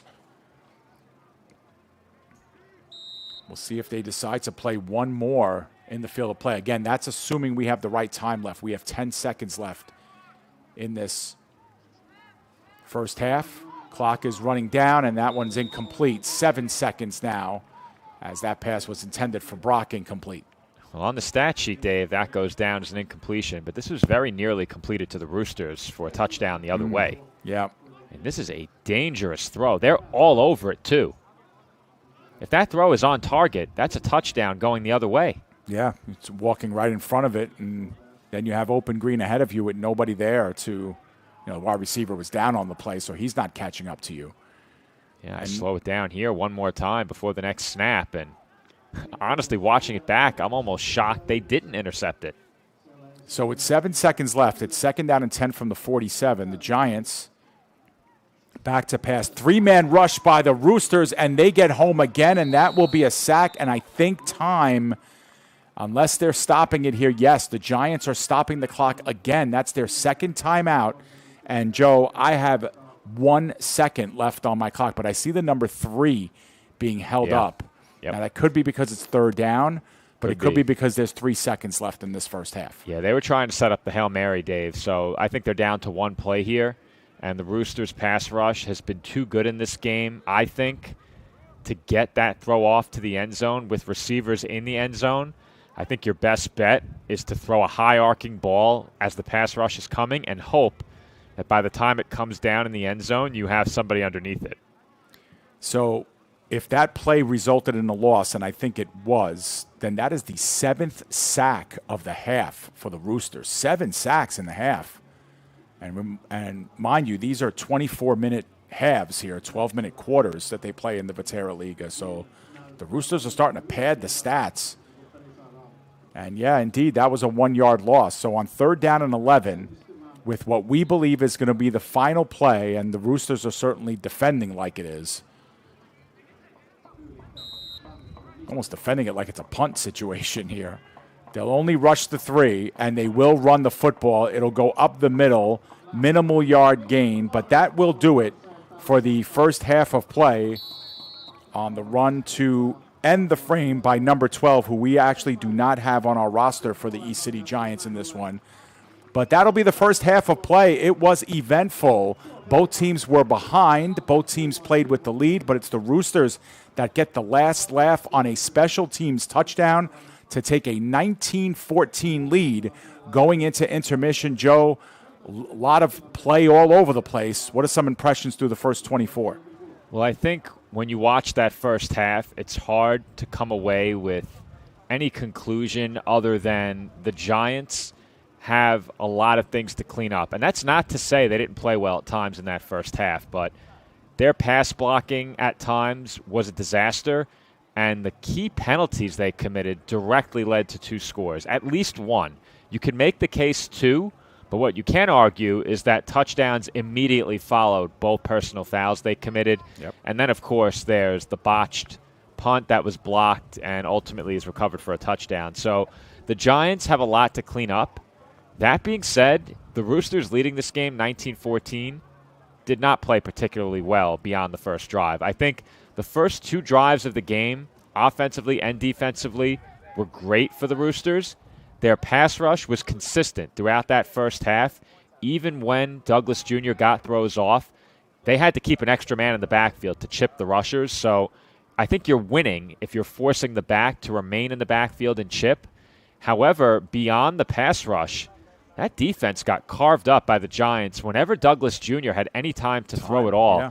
And I think the downfall of the Giants in this first half began with what was an extremely unnecessary gamble on a throw downfield. They could have survived the penalties. They even could have survived the later blocked punt into a touchdown if it all didn't start with just an unnecessary chance that Douglas Jr. took down the field. I think once they built some momentum offensively, he tried to do a bit too much beyond that, and I think his team paid for it. So if the Giants can clean up some of their mistakes and do what they did well offensively in that first half, they should be okay. However, if you're the Roosters, with the way you've rushed the passer, a lead at halftime, and receiving the football, there's no doubt that if you're Helsinki, this is a game you now expect to win. Absolutely. And Joe, you and I have been covering the Maple League the entire season. I think this is the 6th game in a row where it has been a 1-score lead or less at halftime. And that has, in the past, set up for a very wild second half of play. I would expect the same here in this one. Our score at halftime, 19-14 Roosters. They get the ball first. When we start the second half, Joe and I will break for a few moments, and when we come back, we'll get you ready for second half kickoff right here from Helsinki, home of the East City Giants, who are down by 5 on the scoreboard. Stay with us. The PDF Sports Network is officially seeking sponsors for the 2026 Vaahteraliiga season. The Vaahteraliiga is the top professional American football league in Finland, and now, for the first time, is available in the English language and in the U.S., courtesy of PDF. Join us as we make history by showcasing the Maple League to a new worldwide audience. Our partnership with the Vaahteraliiga was recently featured in International Business Journal as a groundbreaking venture that in 2025 earned us a Global Recognition Award and a GHP Magazine Award for Best Local Live Broadcasting in the nation. It's time to bring our coverage to the next level and showcase your products and business to local and international audiences. Show your support now by calling us at 732-723-8189 or by emailing pdfsportsnet@gmail.com.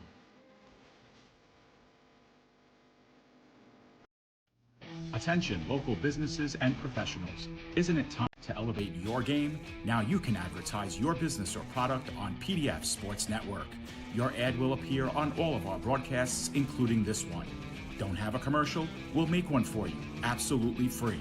What better way to showcase your product and brand while supporting the best local sports, teams, and leagues? Call now at 732-723-8189 or visit us at pdfsportsnet.com. Burgers are better at the Brownstone in Metuchen. My weekend starts with the Brownstone burger, topped with cheddar, barbecue sauce, and a fried egg. Give me the Hawaiian burger. I love the Canadian bacon and sweet pineapple. How do you like your salads? Shrimp, chicken, beef? Stop in and see why families are eating good at the Brownstone in Metuchen. We'll meet you at the Brownstone. We'll meet you at the Brownstone.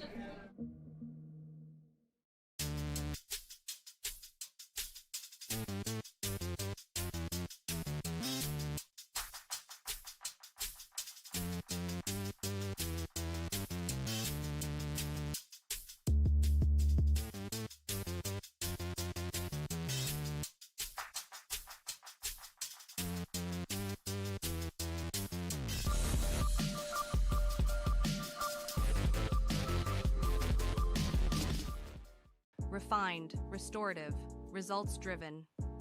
At CMX iMed Bar, we blend medicine, aesthetics, and wellness into one luxury experience, led by Dr. Angela Roque. Located in the heart of Pier Village, Long Branch. Visit cmximedbar.com or text 9089-232-694 to look better, feel better, live elevated. Great having you. Incredible women. I wish they had those kind of cool careers for women when we were growing up. So in this flashback, we're all the same age? Yeah. What does everyone want to be when they grow up? If I say 2 jobs, do I get extra credit? No. I want to make immersive video games. I want to revolutionize 3D printing. I want to analyze data from the cloud. I want to be a meteor. You mean meteorologist? No. That's great, Al. Follow your dreams. For the record, I was a baby in the 70s. No, I'm right. The podcast that uncovers the origin stories of some of the biggest names in sports, media, and entertainment. Nick Dirks here along with Joe Calabrese. Here we are, 200 episodes later, about 150 episodes with guests, our friends, soon to be your friends. Well, it's pretty clear, Joe, that it's all about You Know I'm Right, the podcast. That's my You Know I'm Right moment. Wanted to do a podcast, and everyone was like, what are you, crazy? Who's going to listen? You're not going to get guests. Well, guess what? I'm the best when it comes to getting guests. You could vouch for that. I am so happy that you asked me to do this. I couldn't have been more thrilled. And follow us on socials. Check us out. I promise you, if you want to work in media, whether you work in media now, whether you want to quit your job and work in media, come to us, and I promise you, we will get you on the right foot. That's what it's all about, uncovering the origin stories of some of the biggest names in sports, media, and entertainment. Keep it locked on You Know I'm Right. We are back here getting ready for the start of the second half of play. East City Giants down on the scoreboard will be kicking off to the Roosters here in this abridged halftime break that we had here.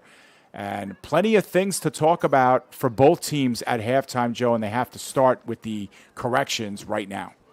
Yeah, I think if you're the Giants, the penalties that you committed were backbreakers, and then immediately after a very unproductive offensive possession, they commit a major mistake on special teams as well. So I think if you're the Giants, it's more about cleaning up what didn't work. If you're the Roosters, you need to execute better. The Roosters did have a costly turnover in that first half, but I think overall the takeaway is that they just didn't really execute that well offensively. In terms of the pass rush, excellent. You can't ask for much more out of them with 7 sacks, but in the secondary, the Giants kind of had their way with the Roosters in the passing game. A chance to return this one. I believe that's Edmonds who's doing the returning. Indeed it is. Gets it past the 30 and is knocked forward to close to the 35-yard line. Good return by Edmonds at the end of all of that before he was finally taken down by Nieminen. And I think if you're the Roosters here and you're able to score a touchdown on this drive, so we did have a flag on that return. Okay.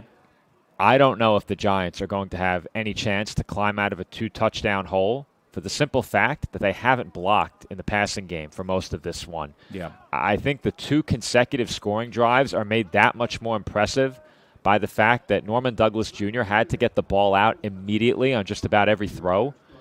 I don't know if you can make up a 2-touchdown deficit living that way on the offensive side of the ball. You have to stay within 1 possession, and that starts with allowing no more than a field goal here to begin the third quarter.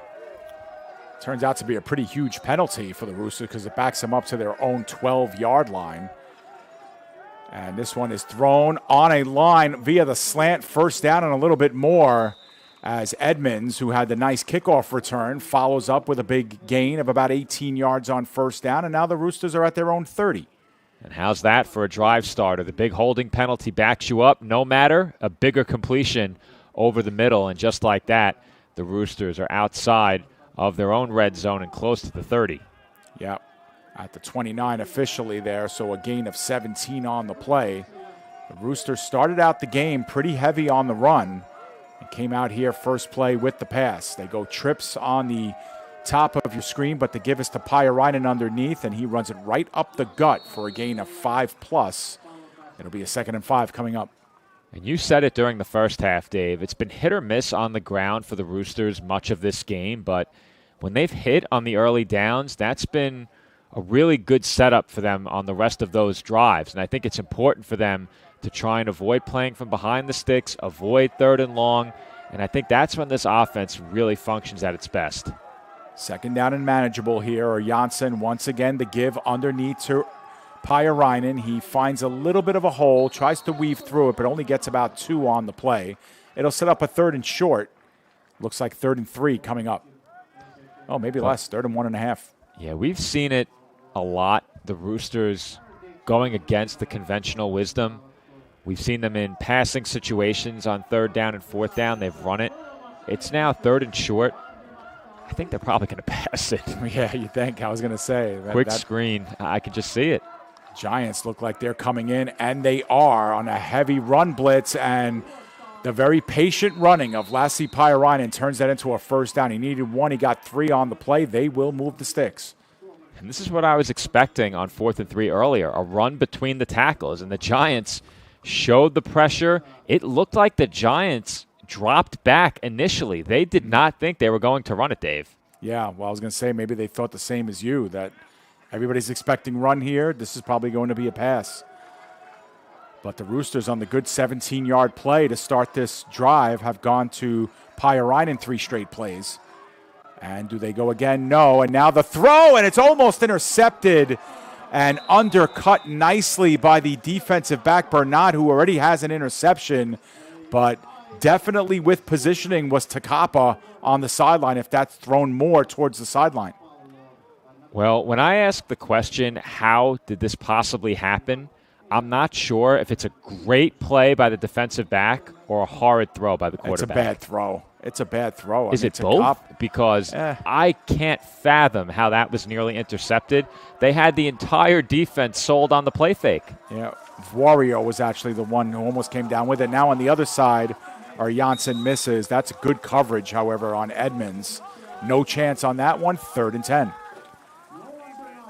You know, they ran the ball so well, and then they capitalized on it. They ran the play fake on 1st down. They got the whole defense to bite and just couldn't make something of it. Immediately, it's 2nd and 10. They go down the field again, don't complete, and these are the kind of spots where this Roosters offense has been mistake-prone. 3rd and long. If the Giants can get pressure here, they might be able to force a big mistake. It's the one thing they haven't been able to do, the Giants, is to get real big pressure on your Janssen.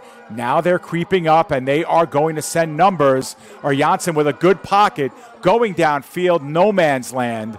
Nearest Rooster was Takapa, and it's going to bring up a 4th down and 10. Dave, this Roosters offensive line finds new ways to impress me every week.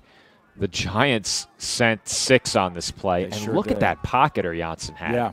You can't ask for better as a quarterback, and we're going to slow the play down as they get set to punt. I'm not sure if he had an option down the field on this play, but if he did, I should be able to find it on this look. May have to cut away for the punt. Yeah, it looks like right near the hash marks under Takapa there was an open receiver, but not sure what our Janssen saw there as that one is kicked out of bounds. And Giants are going to get some pretty good field position out of this, considering where they punted from.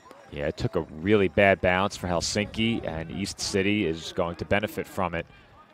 But if you're the Roosters, you had a chance to make this a 2-touchdown game. At the very least, make it the full breadth of a touchdown plus the conversion. They get nothing, and not only that, they gave the ball back to East City rather quickly. So if you're the Giants, you need to capitalize here and put the pressure back on the Roosters, because this offense for Helsinki has been far from efficient. And when they've gotten into 3rd down outside of that first drive, it has not gone well for them. Yeah, it's, obviously it gives cause to second guessing when plays don't work, as this could be a free play here for the Giants. They're going to try to take advantage. And Lindroos, with ice in his veins, it's incomplete. He stepped out of bounds, but how he got to that one between 3 Roosters players, knowing he was going to get popped, that's a nice catch. That's a strong set of hands on display right there. Here's a look at it on the replay. They ruled it out of bounds, or he dropped it? I think they did, yeah. I don't think he was out of bounds. I think he was in too, yeah. Oh, I think he's in, but yeah, they called far it be incomplete. it from me to make that determination when you can hardly see the sideline. So yeah, well, it's I'll first keep my and mouth 5. shut on that one. But in real time, I did think he had it. 1st and 5, and almost a really good cash in on a free play there for the Giants. We'll see what they decide to do here on 1st and short. They are going to opt to keep it in the hands of Douglas, and he spins forward for the first down. So via the run, first down rushing is a rare one for this Giants team, but they'll move the sticks here, and they'll get closer to the 50. And, you know, I've never been a part of a weekly practice session for a team, but I would suspect that one of the plays that takes the longest time to build chemistry in order to run is that option play. And the more reps that a quarterback gets with his halfback running that read option, I think the more effective it becomes. And the way that Douglas Jr. has run it, I think that play could be a big weapon for this Giants offense moving forward, the more reps they get. 1st and 10 now, new set of downs, and Douglas passing all the way on this one. Again, there's pressure, and looking to undercut that one, and nearly coming down with it was Omni Karki. 2nd and 10. Well, you can see it, Dave. The Roosters have adjusted defensively, and I like what they're doing. They've been more aggressive playing the football instead of playing the receiver since those two Giants scoring drives. And you could see with every pass underneath within 5 to 7 yards, they are driving on the football. They're not giving the Giants a chance to catch that and then trying to tackle. They are trying to make plays on the football. If I'm the Giants, I'm going to max protect at least once at some point in this half and try and run a double move somewhere. 4 wide receivers, however, this time 3 at the top of your screen. Again, the Roosters only rush 4. This time, good protection, and the pass is complete over the middle. So Swaniemi, who's had a big evening here, and they move the sticks again. And again, Joe, to your point, when Douglas gets the time to throw, he's making good decisions, and another play in the middle of the field leads to a big first down. They rushed 4 on that play, Dave, and that's about as well blocked of a pass play as we've seen the entire game for the Giants.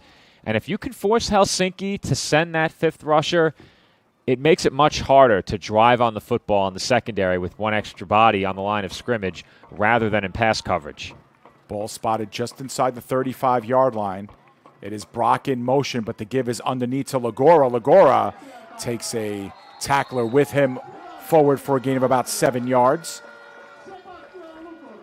That's a well-designed run play there. The misdirection certainly got the Roosters moving toward that far sideline, and with that, the hole opened up right up the middle. And even just a step in the wrong direction for a player up front or one of those linebackers is enough to allow the back to break through that hole and pick up a nice first down gain. 2nd and 3 now. They spread him out again. 2 wide receivers to each side. Lagora, the only one in the backfield here with Douglas, as Douglas wants to audible some type of protection scheme here, it seems. Looking towards the right sideline, opts out of that one, and will throw this one away in the general direction of Swaniemi. But it'll be 3rd down and 3. I'm a bit surprised they threw it there, Dave. I know they're probably going to have 4 downs to get this if they want. And you could see really tight coverage by the Roosters. That's a great job in the secondary for Helsinki. I think the only option they had was on the far sideline. It looked like they ran a double move there, a short zig route, not quite the same as a double move, looking to pick up a big chunk. But at the very least, if the defensive back tries to drive down, which he did, they had it. And Douglas Jr. just failed to see it. Now going across, and they give to Lagora on the delay. Off the fake shovel, Lagora finds himself out of danger and takes it home for the touchdown. Well, the Roosters with a massive failure to tackle on this play. I'm not sure how Lagora emerges from the line of scrimmage and ends up untouched the rest of the way, but you'll see it here on the replay. He lowered his shoulder and just snuck underneath several white jerseys. He had some blocking as well, not to discredit the work of the big guys up front who created that hole, but he lowered the shoulder and disappeared into the mass of black jerseys, only to emerge on the other side with nothing but green in front of him. The Giants back in front will not go for 2 here. 32 yards on the run. The extra point is good. And it's a 21-19 game And the East City Giants, for the second time in the game, have overturned a deficit into a lead as this one continues to go back and forth. Well, if you're Helsinki, I mentioned it at halftime. I think you came into the game with this being one you expected to win, especially given how the last meeting played out. But up 5 at halftime and receiving the ball, there's no question you expect to leave this game with a victory. Now, there's a lot of pressure on you. There's plenty of time, but trailing by 2 against a team that has done some really good things offensively, you need to find a way to execute on that side of the ball because this game has not been moved forward for Helsinki on the offensive side. Special teams, their pass rush, and a couple of dire penalties by the Giants are what's kept them in this game. And if they don't correct things on the offensive side, they could see East City run away with this one by multiple scores here in the second half. Yeah, and again, for East City, it's about cutting down your mistakes, your mental errors. Without those and without the big critical error of the turnover, they've been pretty efficient offensively. For the Roosters, they've done 1 and 2 plays, on each drive successfully, but they haven't really been able to matriculate the ball down the field without the help of the Giants somewhere along the line. So you're right. It's got to start getting polished because even that third touchdown, obviously that's a special teams one and not one for your offense, as that one does go out for a touchback here. And the Roosters will have the ball at their own 25-yard line to start this drive, and again, down on the scoreboard. Well, that was lucky. If you're the Giants, let's get a look at how close that was to skipping wide of the pylon. That was extremely lucky. Yeah, I thought it went out at the 1, and I was surprised. But again, without really seeing that line, it's tough. You know what, Dave? Watching that on replay, it looked like the ball disappeared behind the pylon, which would indicate it did go out before the end zone. All right, I'm going to bring it back one more time. Let's see if we can pick it up. Yeah. I mean, and the official is right there. So Dave, that's out of bounds, wide outside of the pylon by my look, and I looked at it twice. When you the say ball outside, disappeared you mean behind the pylon. In play or in the end zone? Well, the pylon is the goal line. It's lined up with the sideline. If the ball disappears behind the pylon, that's not a touchback. All right, well, either way, the Roosters take over. Quick slant over the middle, catch is made, and the first one of the game for Santu Vekamaki. And the Roosters will be very close to the first down. Looks like they might be just short here.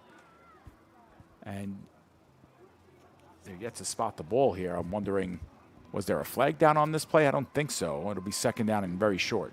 All right, so I got the look on the delayed monitor as well on that kickoff. The ball must have traveled over the top of the pylon and then ended up disappearing behind it on the way down. That's the only way you could rule that a touchback.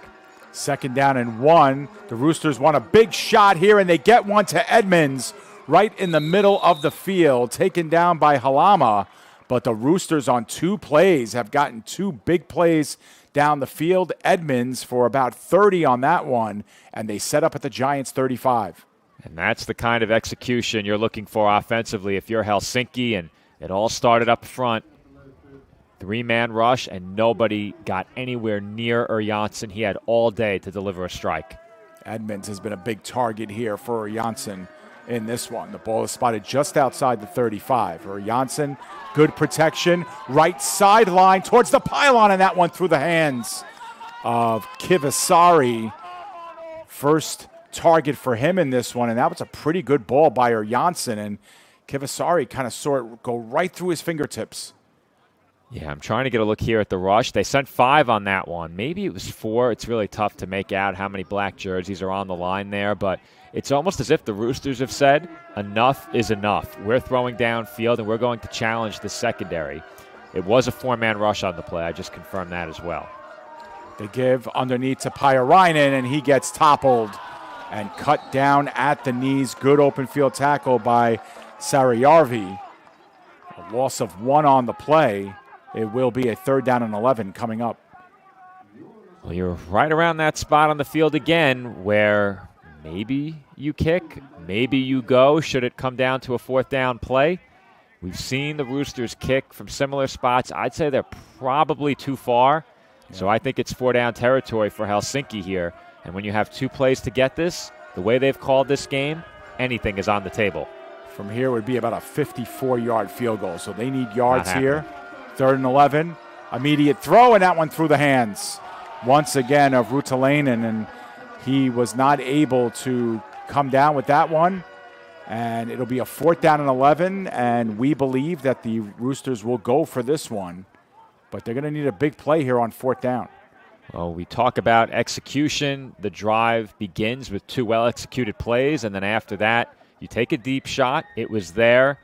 Perhaps the throw went through the receiver's hands, and beyond that, you have a run play that goes nowhere and a dropped ball. Yep. And again, that pass on 3rd down, not intending to get the full 11. They wanted to get closer. Instead, now they need the whole bunch. And Janssen gets swallowed up. Tyron Dixon was there first, and it looked like Kasper Kallis came in to finish him off. But Dixon, the non-EU player on defense, comes up with another big play and another example, Joe, of as they're going to have a discussion here. I don't know if there was a flag down, but another example of the Roosters doing 2 and 3 things right on a drive, but unable to piece together plays 4, 5, and 6. I think the biggest issue for the Roosters this year, outside of turnovers, we've seen them with the costly turnover. I've harped on the game against Kuopio quite a bit. That game now was several weeks ago, but I think it's a symptom of a larger issue, which is their inability to maintain any consistency on offense. And it looked like in the game against the Butchers that they fixed that. And for most of that game, they were pretty good offensively.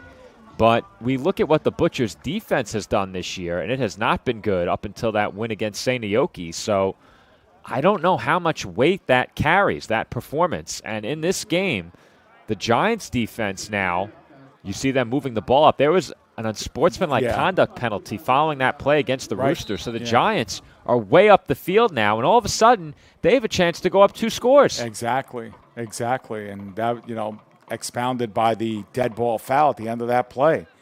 Good protection this time for Douglas. Thought about running it, gets away from trouble, and turns it upfield for a minimal gain of about 2 or 3 yards. And now we have some extracurriculars by Douglas. He takes a foul after the play, and now they go backwards, do the Giants. But again, mental errors, Joe. There's another one by the Giants. We'll see if it ends up really hurting them here. Your season's on the line. You cannot do this. Nope. You cannot do this. I'm trying to see on the replay. Came up with like the forearm towards the face. Man, that's not much. That is not much. It's not, but there's a very short leash, and we've seen it in this game particularly and in the other games that we've seen. Plays like that are not tolerated, but and again, there's no need for it, and we'll see if it. For me, when you call a play like that, I think if the referee is not close enough to hear what was said before the foul is committed, you can't call something this minor. Now, you don't know if anything was said at all, but if something was said and you don't hear it and then there's a retaliation, I think it's best not to throw the flag because you never know what somebody's saying in there. And, I'm not going to advocate retaliating for every harsh word spoken out there on the football field. You have to be disciplined. But sometimes a little shove like that is warranted, if not more. So the official looked to be well on top of that play to make a call. That being said, the end result was not much. Well, it could be what they're discussing too, and whether or not to pick up this flag, or it sounds like they might be relaying some information, but all opinions here are being heard. And again, it could be the first of a couple that can get a player ejected as well, if that's the kind of foul we're talking about here. But either way, we'll get the official signal here. The play itself went for a 3-yard gain.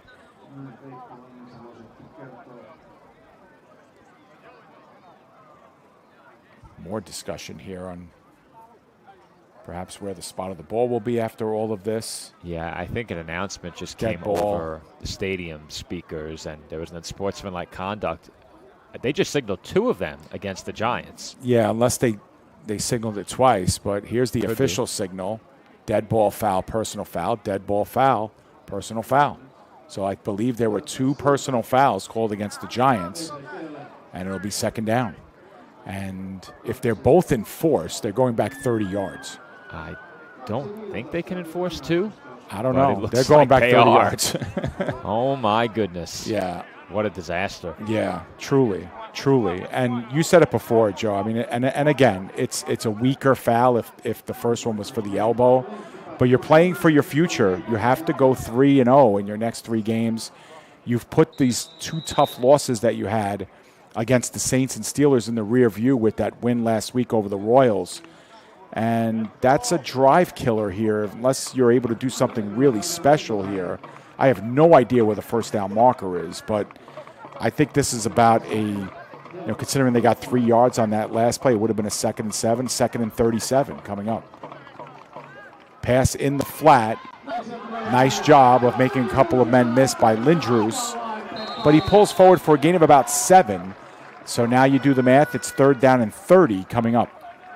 Well, I was going to say run it twice and make sure your punt isn't blocked, but if you're going to throw it, that's what you do. You throw a quick screen, try and make something happen, and Lindroos did a good job there to make a couple of defenders miss, bought himself 2 or 3 extra yards, but you can't try and do too much here. We saw that plaguing the Giants late in that first half, and ultimately it burned them. They probably should have been leading at the break. The only other option here is to just hang one up high, and even if you get an interception here, it's almost like an arm punt at this point. But it's 3rd down and 30, and they'll need a huge amount of yards if they're considering getting the first. Again, pressure. They go middle of the field. Catch was made, and taking it away was Fuminyemi, and he makes a man miss and is down the length of the field. Now we'll see if he's in position. That was actually Kupamaki that made the catch in traffic, and then by virtue of stripping the ball away from the defensive back, was able to get about 10 more yards on this play. And now all that depends is the spot. Yeah, I'm going to try and eyeball it. They got the first down. Wow. Timeout on the field here. Official timeout on the field. But, oh, man, I mean, the Giants came up earlier in the game and took themselves out of a 2nd down and 24 hole in this game. And if that indeed is a first down, they've crawled themselves out of a 2nd and 37 hole on 2 plays to convert on 3rd and 30. Oh, Dave, they might be inches short. Yeah, short. How do they got it? No. It's a first down. Got it? Yeah. Wow. It was as close as it gets. In motion, they give it up to number 12.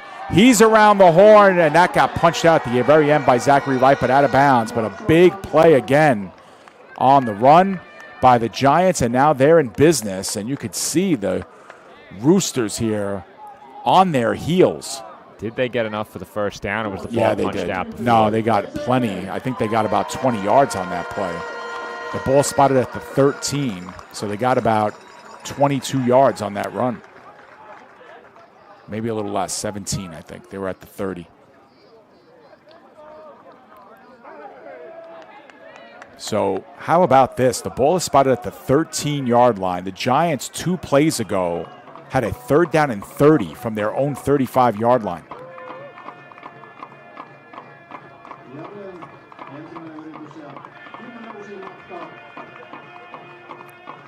The run pass, the quarterback option opting to take it himself was Douglas, but he gets spun down for a huge loss on first down.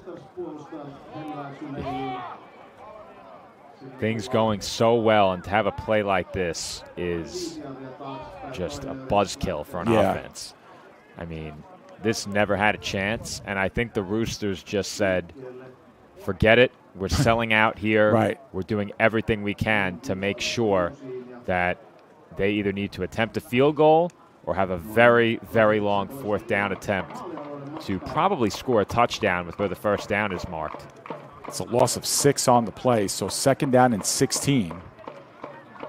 But if you're the Giants, you're almost like, no sweat. We'll convert this, and now near the goal line, very close to a touchdown was Austin Brock. He's just short. But that is a 1st and goal situation now from the 1. That play has been there, Joe, and the throws by Douglas to Brock have been there as well. We talk about executing on offense. They've had more than their share of issues in the running game, but in the passing game, when they do block, they can seemingly do no wrong. We've seen a couple of unnecessary risks taken when the protection hasn't been good, but when the protection has been good, Douglas Jr. has found open receivers time and time again, and now it's goal to go from the goal line. Up by 2 with a chance to go up by the full breadth of a touchdown. They give to Legora. Legora powers forward. Touchdown, Sebastian Legora. And it's an 8-point game. Well, if you're the Giants, so far in this second half, you've minimized, if not eliminated, most of the mistakes that plagued you in the first half.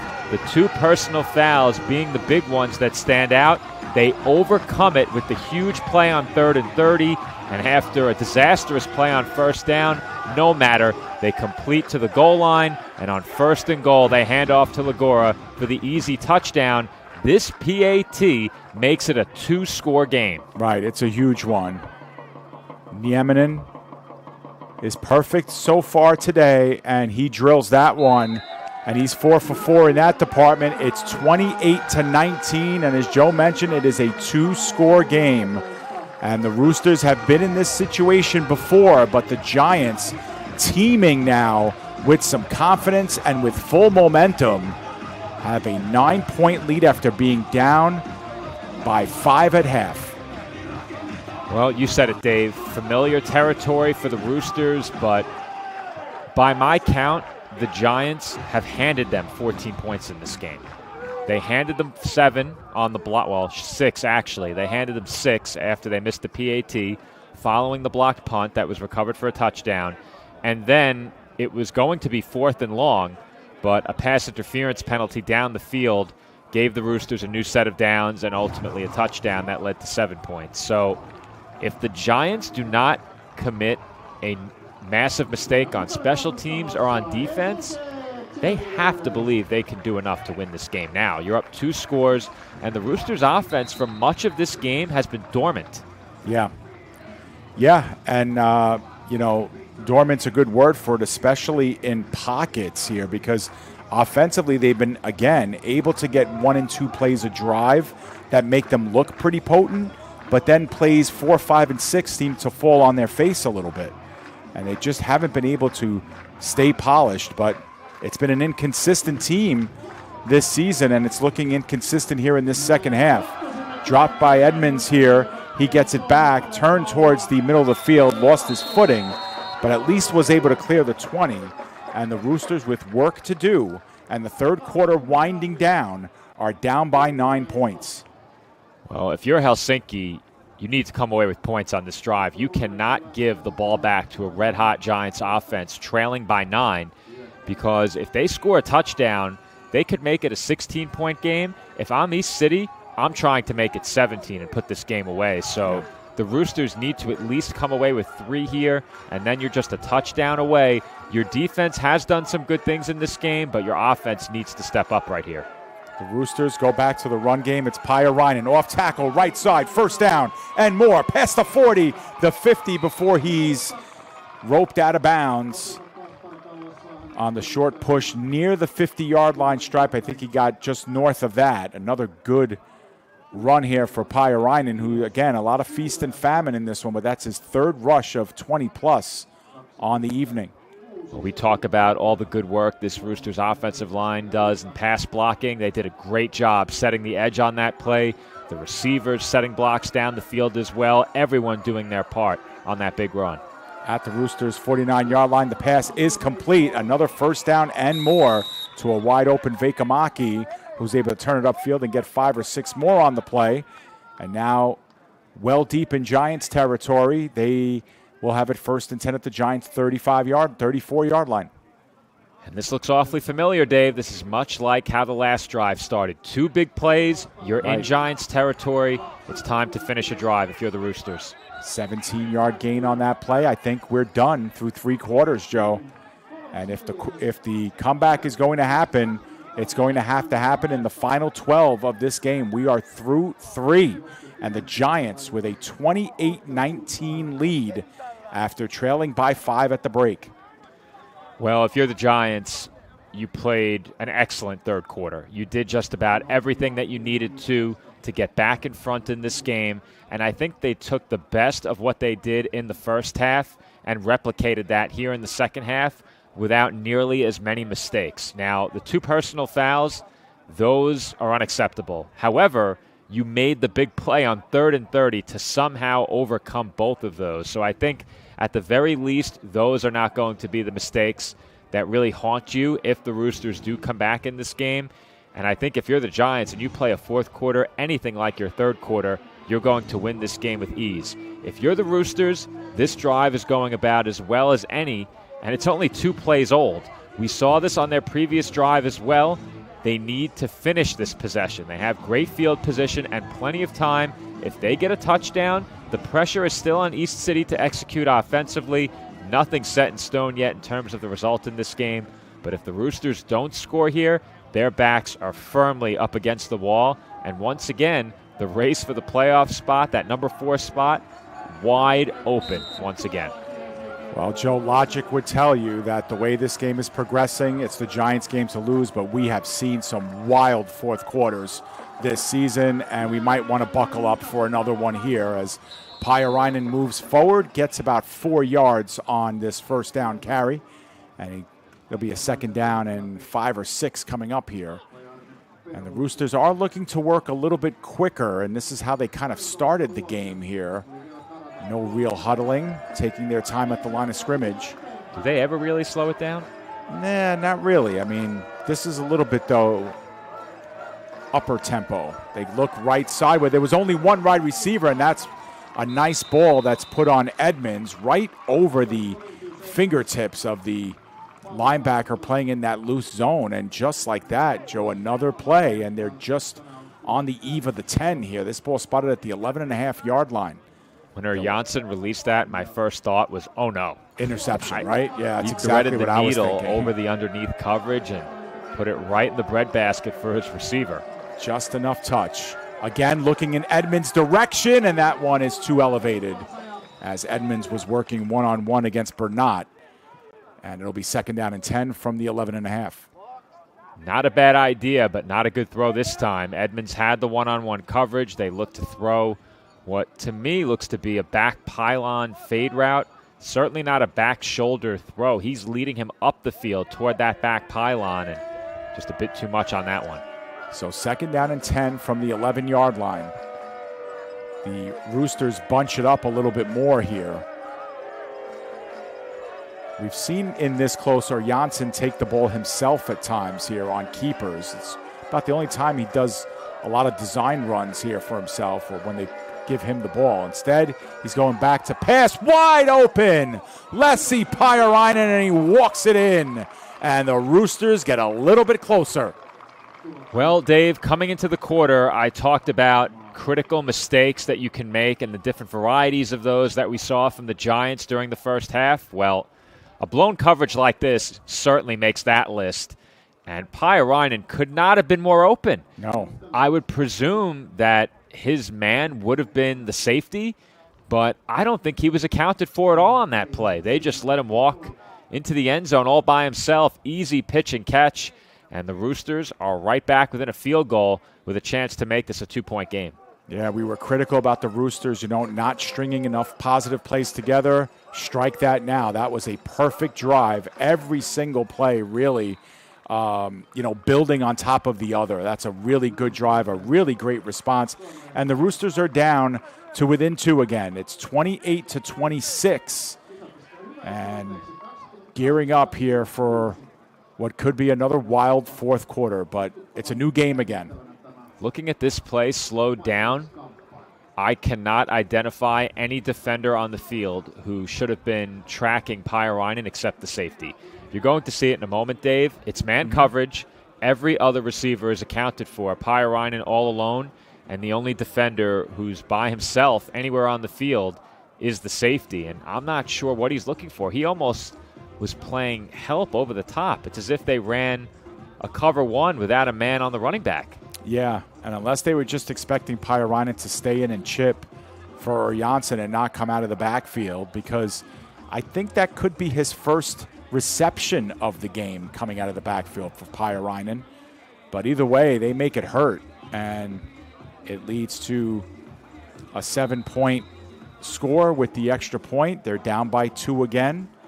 And now it's up to the Roosters defense to try and slow this Giants offense down, who have been red hot here in this third quarter plus offensively. Well, you've taken a lot of the pressure off your team now if you're the Roosters on both sides of the ball. Not only did they scored very quickly on what was, without a doubt, their most efficient drive of this game. Yeah, and this Giants team, win or lose this game, they are a far cry different than the team that got outscored 100-14 in the 2 losses prior to their win last week against the Royals.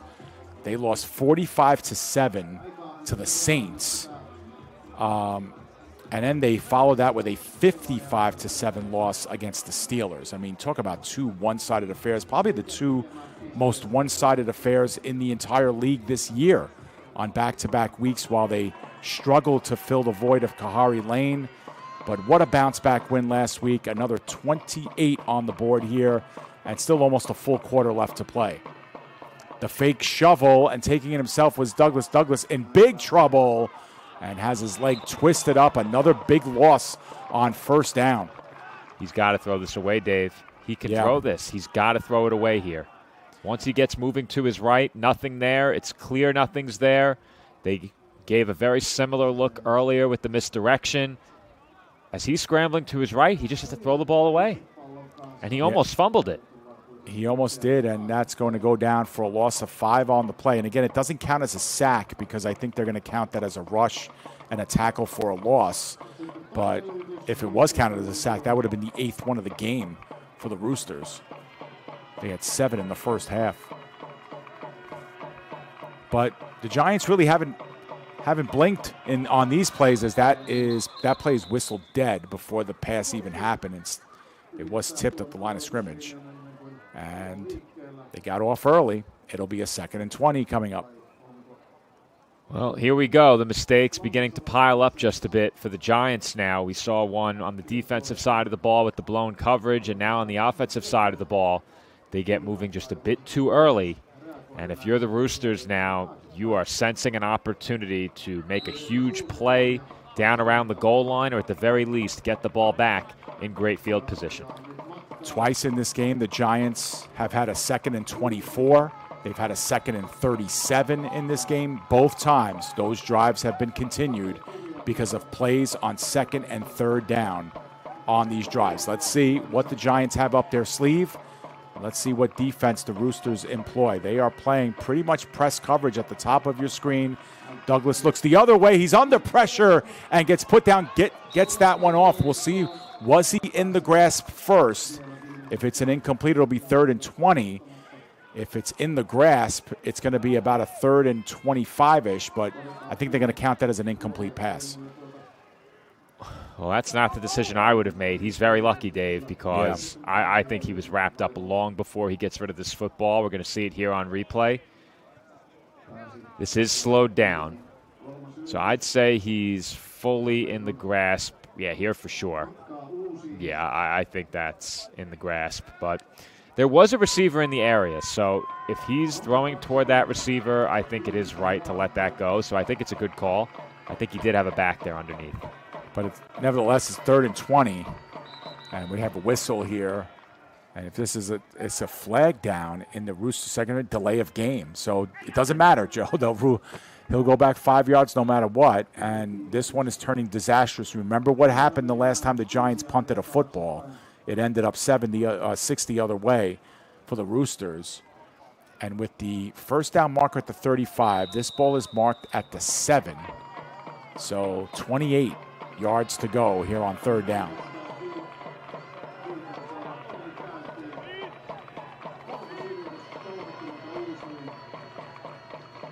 Roosters bring a little bit more pressure, but good job. And was that in the grasp?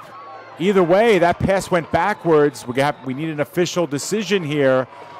Was he incomplete or in the grasp? We haven't gotten an indication yet.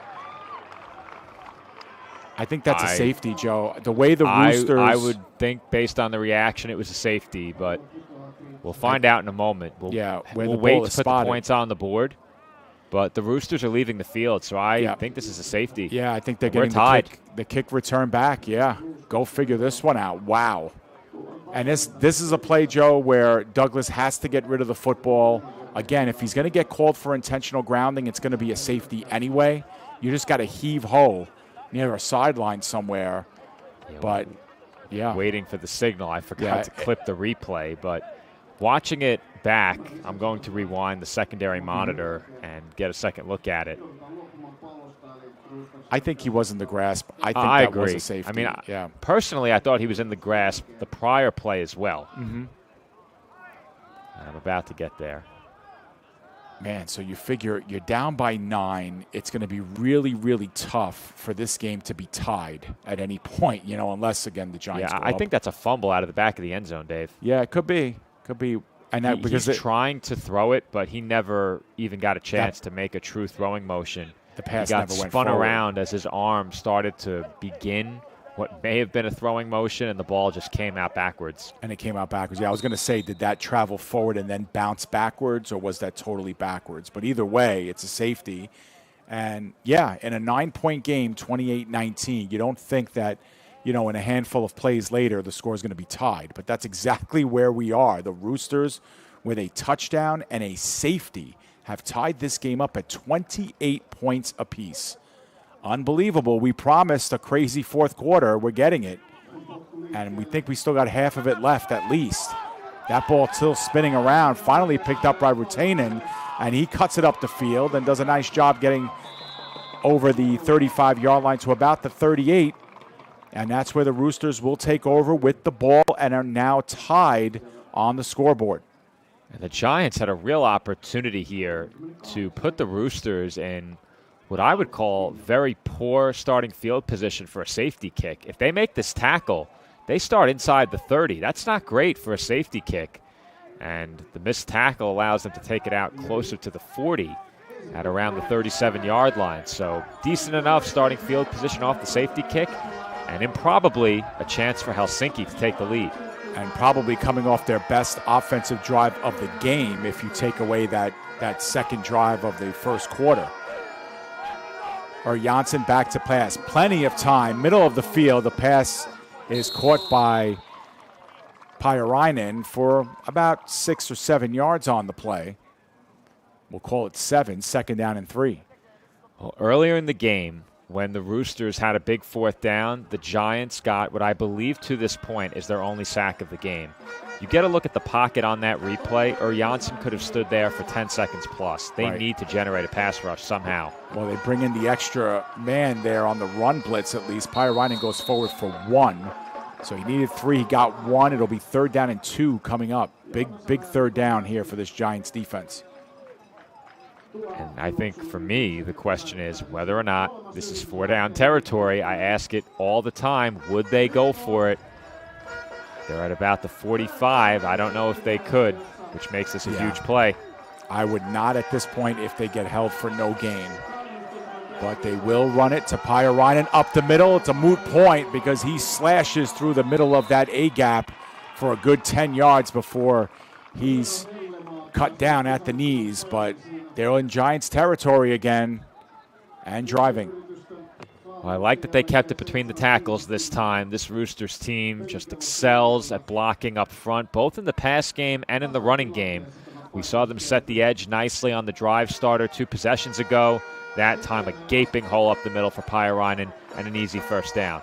Ball spotted at the Giants' 44-yard line. Or Janssen passing all the way, looking far sideline, and that one up over the head of Takapa, trailing out of bounds. No play to be made. It'll be 2nd and 10. After a play like that 3rd down run, Dave, I'm handing it off again. Yeah, they've tried to go downfield a few times, and I don't believe they've connected once up the sideline. Right, they haven't really hit that home run ball at all in this game. They've hit on a couple of passes up the middle of the field, but that's about it for over 10, 15 yards in this game. There was that back shoulder throw for a touchdown as well to Edmonds. 2nd and 10. Or Janssen again, good time, looks underneath, has his safety valve, and that was Veikkamäki surging forward for about a gain of 5 or 6. So that gives the Roosters a third and manageable here. Janssen again, perfectly clean pocket all day to survey the field. You could have 5 different receivers in your progression, and if you're Janssen, you're getting ample time to read every single one. Yep, and we've said it offline. That's when Janssen is at his best, when he has plenty of time to throw and can scan the field. 3rd and 5, now in the middle of the field, puts that one in the low pocket for Edmonds, who makes another grab in this one. A very eventful day for Corinthians Edmonds, and that moves the sticks. And we have a 1st and 10 for the Roosters at the Giants' 30-yard line. Again, they are knocking on the door. That is a tight window he just threw into with perfect accuracy. And is it possible we've reached the 2-minute warning? I don't think so. There's an injury on the field at about the 25-yard line, Joe, but also one of the officials threw a flag down at about the 15-yard line. It's being obscured by the Giants huddle. Now you could see it. And a personal foul against the Giants. Wow. So we just managed to get the call. It was a personal foul against the Giants. They also have a timeout here due to injury. So I think the Roosters are going to get 15 more yards here and going to get spotted at the Giants' 15-yard line. Yeah, I tried to brighten up there on the monitor to get a look at the flag. You saw the screen illuminate for a moment there, but we have not yet seen the officials enforce the penalty. And should you be correct, and it's a 15-yard personal foul, the Roosters would be on the doorstep of turning a 9-point deficit into a 7-point lead. Well, maybe not. There was definitely a flag down, so I don't know. There was. I saw it as I changed the brightness on the screen. They're writing in their book, but that ball is staying stationary at the 30-yard line. So I don't know what exactly, the call was there, but interesting. Unless that was a timeout taken by the Giants, and that was I don't know. Either way, there was a flag down. It's unaccounted for. 1st and 10 for the Roosters at the Giants' 30-yard line following the break. They give to Pyöräinen. Cuts again through the A-gap, working towards the sideline. 1st down, and ducks out of bounds at about the 18-yard line. 12-yard gain for the Roosters. We have whistles coming up again. We'll have to see what the result of this stoppage is. And again, it looks like the White Hat will be looking to make a call here, conferring with some of his peers, and we'll see what the result of this is. Yeah, they're going to talk it over here. They're about to make the calls. We got to look at that replay, and it's going to be a hold against Helsinki. So they back them up and negate that 1st down, and that's a big one because Helsinki was not only in range of a touchdown, but they were on the doorstep of field goal range as well. So a field goal in this spot is definitely on the table in a tie game, and I think backing up here, if you're the Giants, maybe you sense a chance to escape without allowing anything on this drive. 1st and 20 after the penalty. They'll go quickly near the sideline to Edmonds. Edmonds stays on his feet and gets 15-plus on 1st and 20 and makes it the 2nd and 4 coming up. Well, if you're the Giants, you hate to have that. And not only did it happen on the first play, but Janssen didn't really need to make any reads. He took the snap, first look, gets it out on the quick hook, and then Edmonds does the rest. One-step drop. That actually turned out to be a gain of 18 yards on the play, so 2nd down and 2. Now the Giants' defense on its heels here. For the great 3rd quarter that they had, the Roosters are responding with a terrific 4th. They'll look towards the sideline to Edmonds' direction. Great coverage on the play that time by Wario. And it'll be 3rd down and 2 coming up. Yeah, outside of one ball that they threw up the sideline, I believe it was during the 1st half, where maybe it hit Edmonds' fingertips, maybe it didn't. It was a well-thrown ball where where the Giants were beaten in coverage. They do look a lot like Porvu in those uniforms, Dave. But outside of that one ball, we've seen that well covered for the majority of this game. 3rd and 2. Obvious passing situation, and Pyöräinen took a shot. It'll be 4th and just short. And that was a shot unloaded by Kasper Kallis. And now he's down, feeling the after effects of the administration of that of that shot. And actually, Pyrainen didn't get, he did get the yard. So it's 4th down and a long 1 coming up here. But well, Dave, that's a product of what happened on the touchdown. They were not going to leave Pyrainen unaccounted for again. And I think if that touchdown play never happens, that pass might be completed for a touchdown. So a 4th down and 1 is a huge one. You mentioned that the field goal could be on the table here, Joe, but it doesn't look like they are opting for that. Or Janssen under center They're going to try and sneak it, Dave. Yeah. Could be a push. This is a long yard to get. Keep that in mind. It's 4th and about 1.5 to give to Pyrainen up the middle, and a good cut at the knees, but enough to surge forward. Pyrainen with the 1st down. They needed 1 and got 2.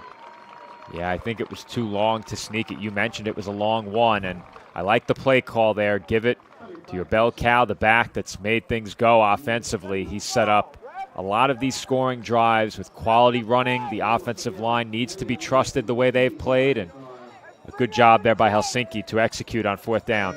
So the ball is spotted just inside the 20 at the 19-yard line here. The Roosters in business and now starting to bleed some clock as well. We got to keep our eye on that.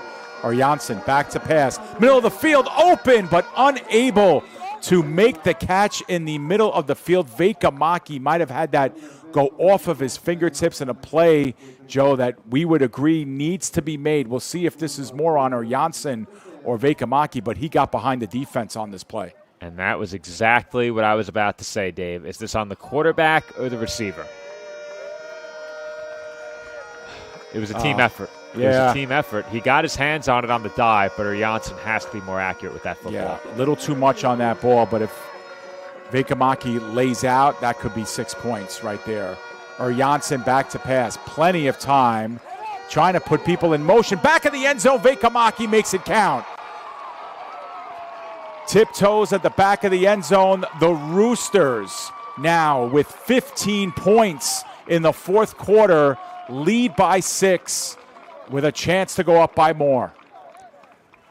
This is a great ball by Janssen, but Dave, once again, he has all day to throw. All day, and it looked like they may have even had a spy on him. At that point, I think you put that extra man on the rush, and Janssen drops a dime into the back of the end zone for the touchdown. The Roosters' offense has resurrected. They've come back to life. You asked me during the pregame, are the Roosters back? I think they might be back, Dave. Yeah, well, this 4th quarter, they're back, that's for sure. Extra point, and that was nearly blocked, but it is good. And the Roosters are now up by 7, 35-28. They entered this quarter down by 9, 28-19, and have now outscored the Giants 16-0 in the quarter. And now the Giants on a must-score possession coming up here. We don't know how much time is left, but man, what a shift. Yeah, and I have to admit, Dave, given what we saw from the Roosters for the first 3 quarters offensively, I did not see this coming. But to the credit of this Helsinki team, it hasn't been just the offense. The defense made a big play as well, forcing the safety, including the 2 plays that preceded it, to back them all the way up to the goal line. So it's been a complete effort from Helsinki since the start of the 4th quarter, and the Giants have to be shell-shocked right now on their home field. They led by 9, it seems like, 7 or 8 minutes ago? Yeah. And now this could be their final possession of the game if they don't make anything happen here. And even if they do score, the Roosters are likely to get the final chance. Incredible turn of events, and it's like we don't seem to learn our lesson either, Joe, because every single game is coming down to these crazy 4th quarters and really unscripted in every way. You would never think that this is the way the Roosters were going to take back a lead. Down by 9, they score the touchdown.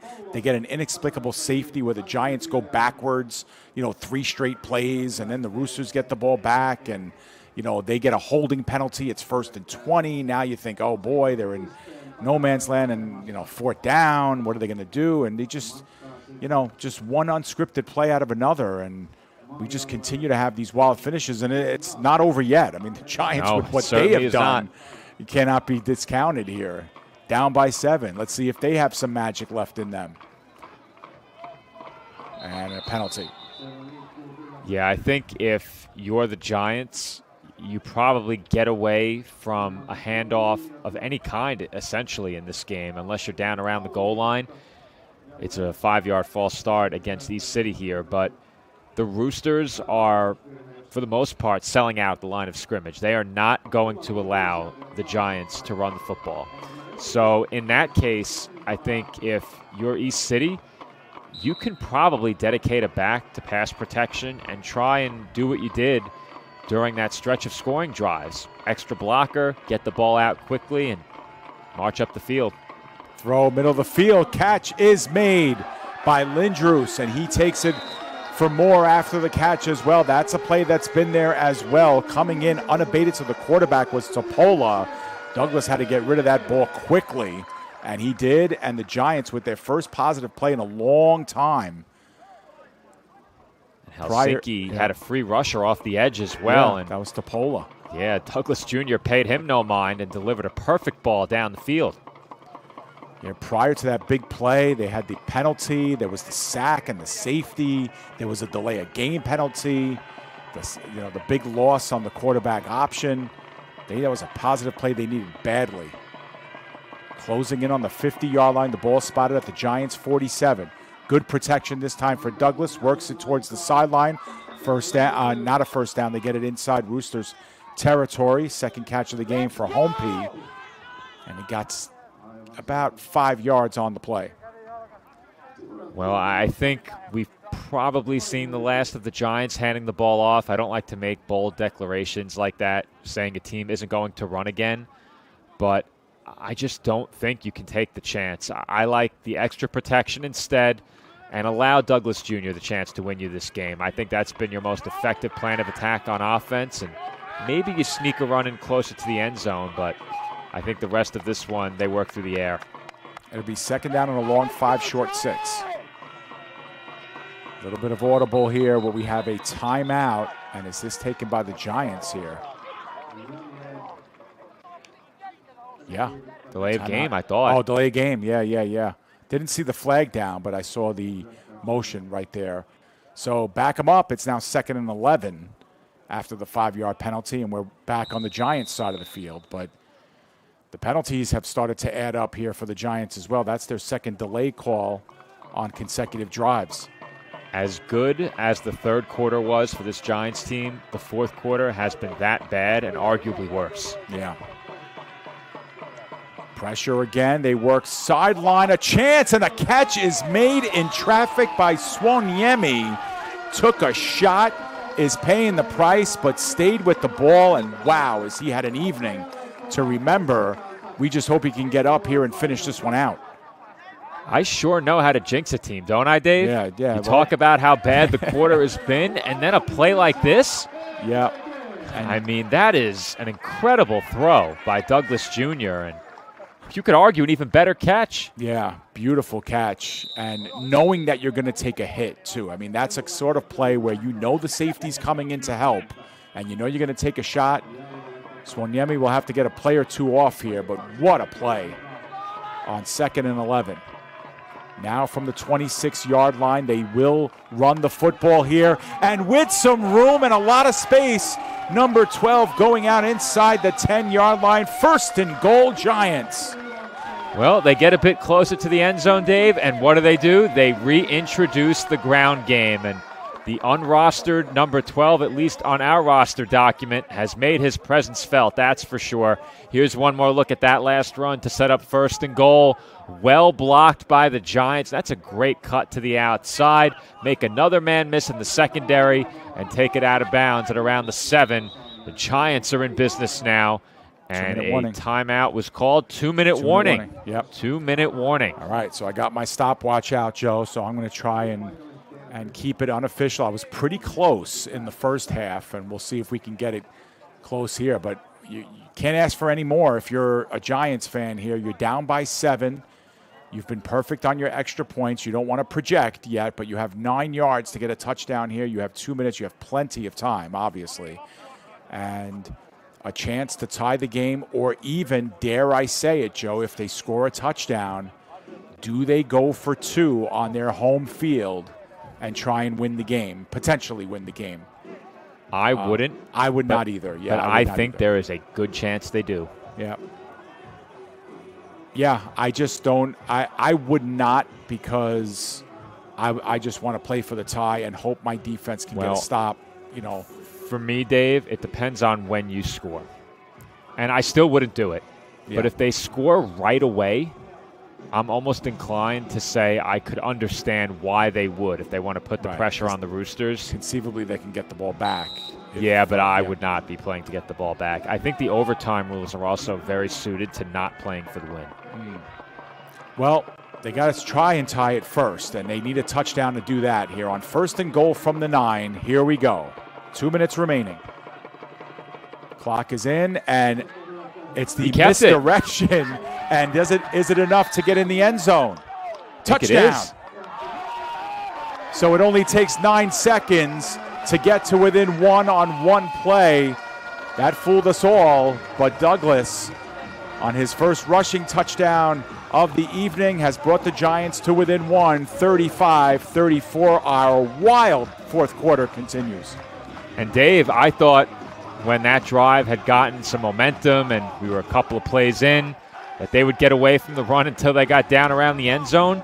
It's the run that punctuates this drive. The big run gets them in goal to go, and then, wouldn't you know it, the read option, Douglas Jr. keeps and scored pretty easily there. A monster point after. Put down, put up, and good. And our score is tied with, unofficially, 151 remaining in regulation. 35-35 Roosters, and Giants are knotted up again. Let's get a look at the 2 plays that set up this touchdown. Here's the first run. This time, Douglas Jr. hands it off, and number 12 makes it goal to go. Well blocked at the line of scrimmage. Good moves up the field as well to evade a couple of tackles and pick up extra yardage. They give the read option look on the previous play. This time, Douglas Jr. keeps it, and look at the defense. And the camera operator fooled as well. I don't think anybody realized he had the football outside of the room I'm sitting in right now. And Douglas Jr. scores the touchdown, shows off some dance moves there. Not sure I could pull that off either, but it's a touchdown for the Giants, a tie score, and now the Roosters will have a chance to win it with 3 timeouts and just under 2 minutes to play. Right, I was just going to mention, as far as we know, and we think we're accurate, 151 left, and the Roosters with all 3 timeouts. So there is essentially an eternity left in this game. And the Roosters will have a chance with one of the best kickers, too, as far as length of kicks is concerned. Ruhonen has an absolute cannon for a leg. And that one, unable to get controlled. Edmonds has to double back at his own 8-yard line to try and play this one, dancing in and out of some tackles, but fails to get to 20. That ball Did the ball come out? Well, he was down, though. Yeah. Oh, man, that was. I thought that very was close. Very, very close, but I don't know if he was down. I think he might have been ruled for progress stopped. Here's a look at it. Does the knee go down here? I won't see it for a little bit here. So that's a fumble, Dave. You think so? Yeah. Well, nobody. Well, again, no one seemed to argue it either. Yeah, exactly. That was what I was going to say. That by any estimation, in my eyes, is a fumble. You'll see it shortly. All right, I will. And okay, the ball is in his palm. Okay. Vekamaki bounces and pinballs off a couple of Giants, but he surges forward for a gain of about 6 or 7 on this play. So a good start here for the Roosters. I forgot to start the clock there, but I'll take it down a little bit. Yeah, so on that return, the ball is in the palm of Edmonds. You can't see it behind the defender. He's holding it, and they ripped it out of his hand. 2nd down and 1. We're approaching 1:30 to go. Janssen, quick out to Pyöräinen. He scampers out for the first down. And I will not stop the clock until now. So by my account, Joe, I have 1:21 left in this one. An eternity. Eternity. And you mentioned Ruhonen with the big leg. If you're the Roosters, the only thing you can't do here is turn the ball over. Correct. Right. especially with any time left on the clock. If you have to put up a prayer at the end, that's one thing. Trips on the near side. Ball spotted at the 30. Clock starts, or Janssen, middle of the field, wide open, and the catch is made with more room to go. Rutainen is off to the races. Touchdown, Roosters. Well, if there's one thing you can't do as the Giants, that is exactly it. The good news is it does leave you with time and 3 timeouts. However, Helsinki connects on the big play down the field, and Dave, it had been so elusive all game long, that big completion down the field. They don't only get it, they get the yardage after the catch and the 6 points that come with it. The Roosters in front 41-35. 41 points, and 22 of them have come in this quarter with the point after to come.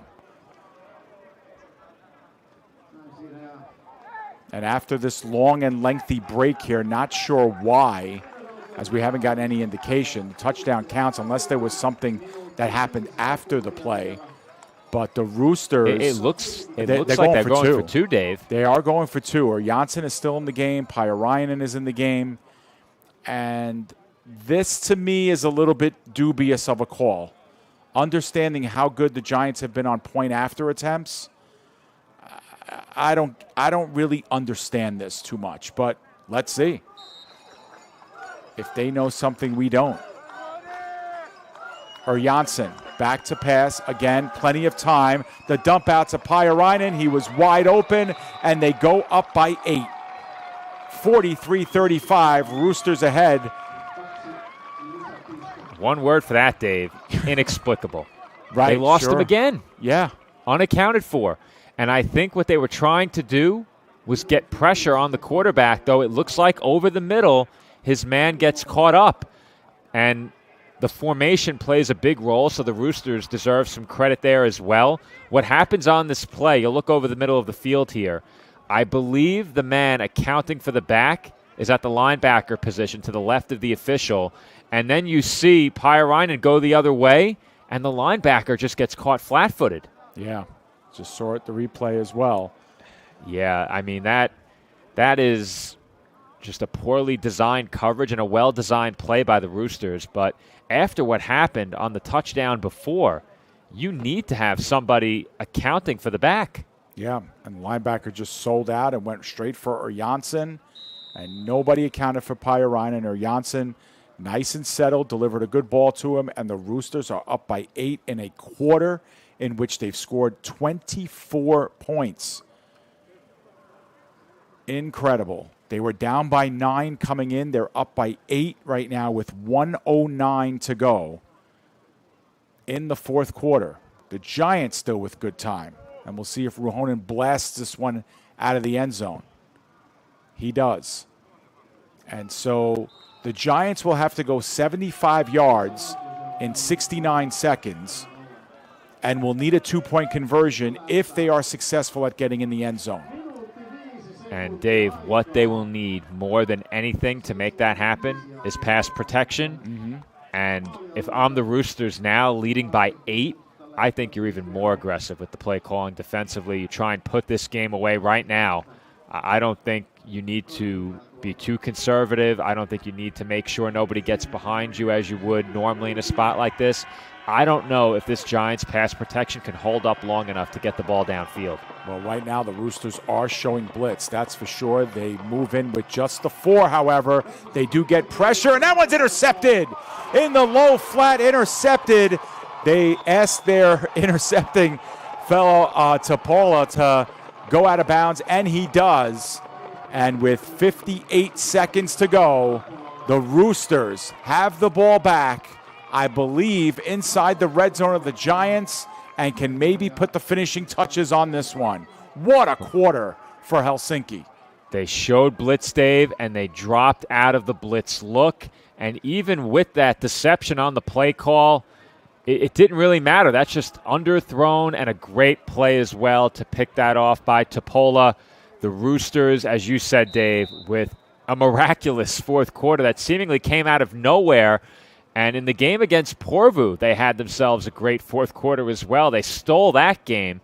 You could argue they've done the same here in this game. Maybe that's becoming their trademark is, we stay in the game, and then in the fourth quarter we win it. Janssen from the 22-yard line to give up to Pyöräinen. And now we will have a timeout called by East City with 53 seconds to go. The ball spotted at the 20. It'll be 2nd and 8 when we come back. We believe that East City had all 3 of their timeouts, right, Joe? Yep. All right, so that should leave them down to 2. And unless they used one earlier, remember when we thought they had that personal foul? Yeah, I think it was a delay of game that was called. They did not use a timeout. All right, so here we go. 2nd down and 8 now. The Roosters maybe just content to run the ball a couple more times, force the Giants to use all 3 timeouts, and then maybe kick a field goal or even go for it on 4th down to keep the Giants pinned in deep. The give is to Pyöräinen once again up the middle. He's met almost immediately and taken down hard by Alexander Hudaniemi. And we'll have another timeout here with 44 seconds to go. And it'll be 3rd down and 6 coming up.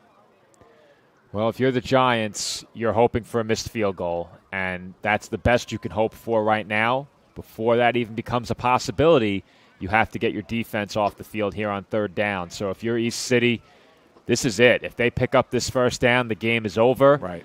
If you're the Roosters, I think you could afford to hand this ball off, given how reliable Ruhonen has been. You mentioned he has the big leg. Sometimes not the most accurate. Maybe the botched snap earlier gives you cause for concern, but I think they're going to try and throw for this to pick it up. I wouldn't be opposed to a run either if you have that trust in your special teams unit. I would run it here, Joe, and I would go for it on 4th down. I really would. I wouldn't trust the field goal. I can't argue with that with no timeouts. Right. I wouldn't trust the field goal. It's something bad happening there. This one is run by Pyöräinen. Will he have enough? He's going to be awfully close. They blow the whistle to restart the clock, and it is going to be a 1st down. Yeah, it is going to be a 1st down. And that's the game. East City, and they're going to rewind the clock. So East City isn't even going to use that last timeout, Joe. This game is over. 30 seconds to go. The Roosters will have to run another play, but they are in victory formation. Go figure. 43-35. The East City Giants playoff picture is over. They cannot get in with 4 wins, not with the way things are going to play out. And the Roosters, with 24 points in the 4th quarter, come back from 9 down coming into the 4th to win this game by 8, 43-35. What a 4th quarter for Helsinki. It might be the best quarter of football we've seen from any team this year, and that's saying a lot, Dave. We've seen some good quarters, but 24 points, erasing a 2-score deficit, and then winning by 8, it doesn't get much more impressive than that. And I think if we can answer that question from the pregame, the answer is yes. The Roosters are back. They've effectively eliminated the Giants from playoff contention. They cannot win a tiebreaker with the Roosters.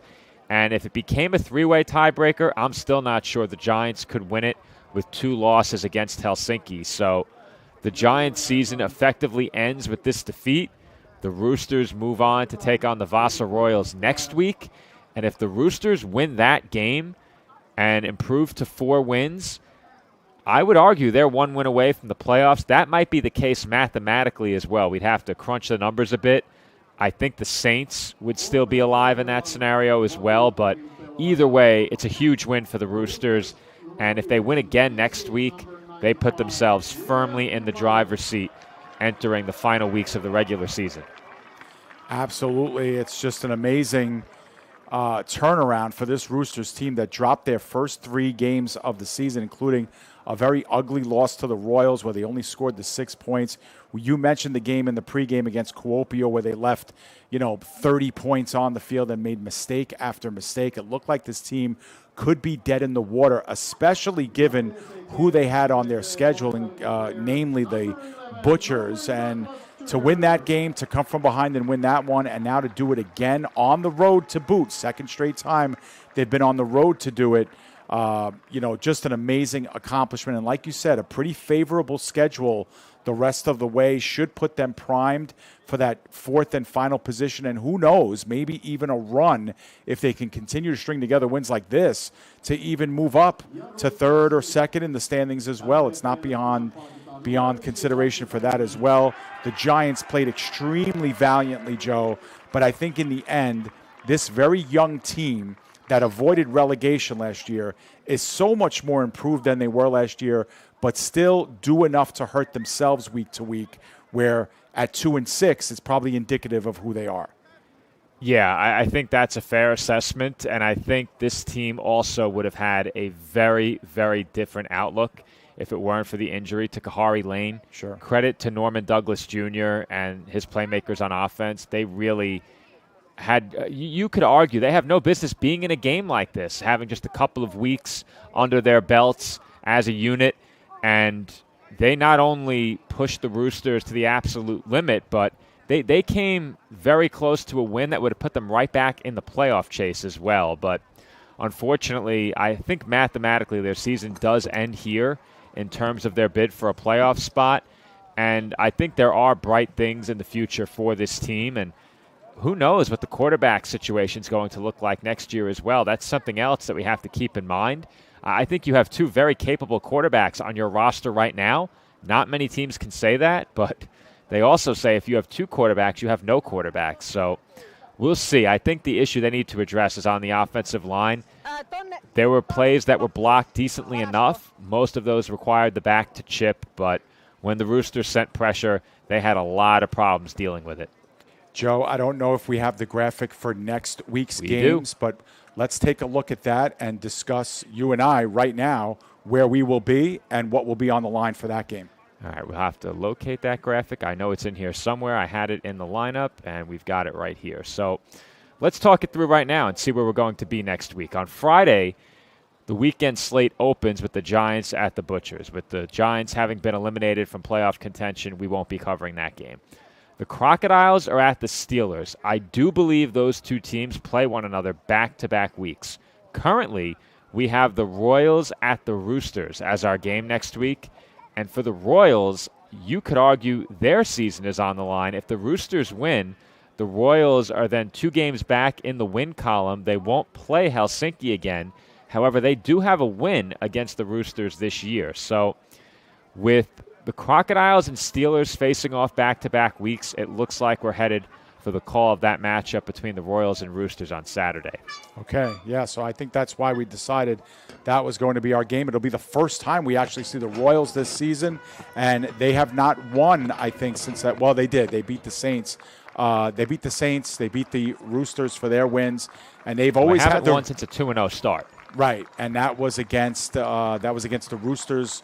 Was their first win, then they beat the Saints the very next week. So, the Royals have had the Roosters' number, and sometimes we don't know why. That's not explainable to us, but they're going to see if they could do it again. But that'll be our game for next week.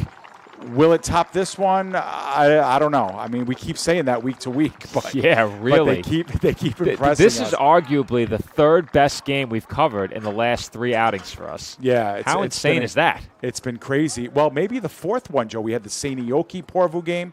We had Kuopio Porvoo. Yeah, we had it could Roosters be the fourth Porvoo, best. You're right. And this is the fourth one. Yeah, this is the fourth in a row that have just been outstanding. So good luck, Royals and Roosters, on topping that. But either way, Joe and I will see you next week for another good one here. Once again, our final score, the Helsinki Roosters 43, the East City Giants 35. This has been the Maple League Game of the Week on the PDF Sports Network. Good night, everybody, and enjoy the rest of your weekend.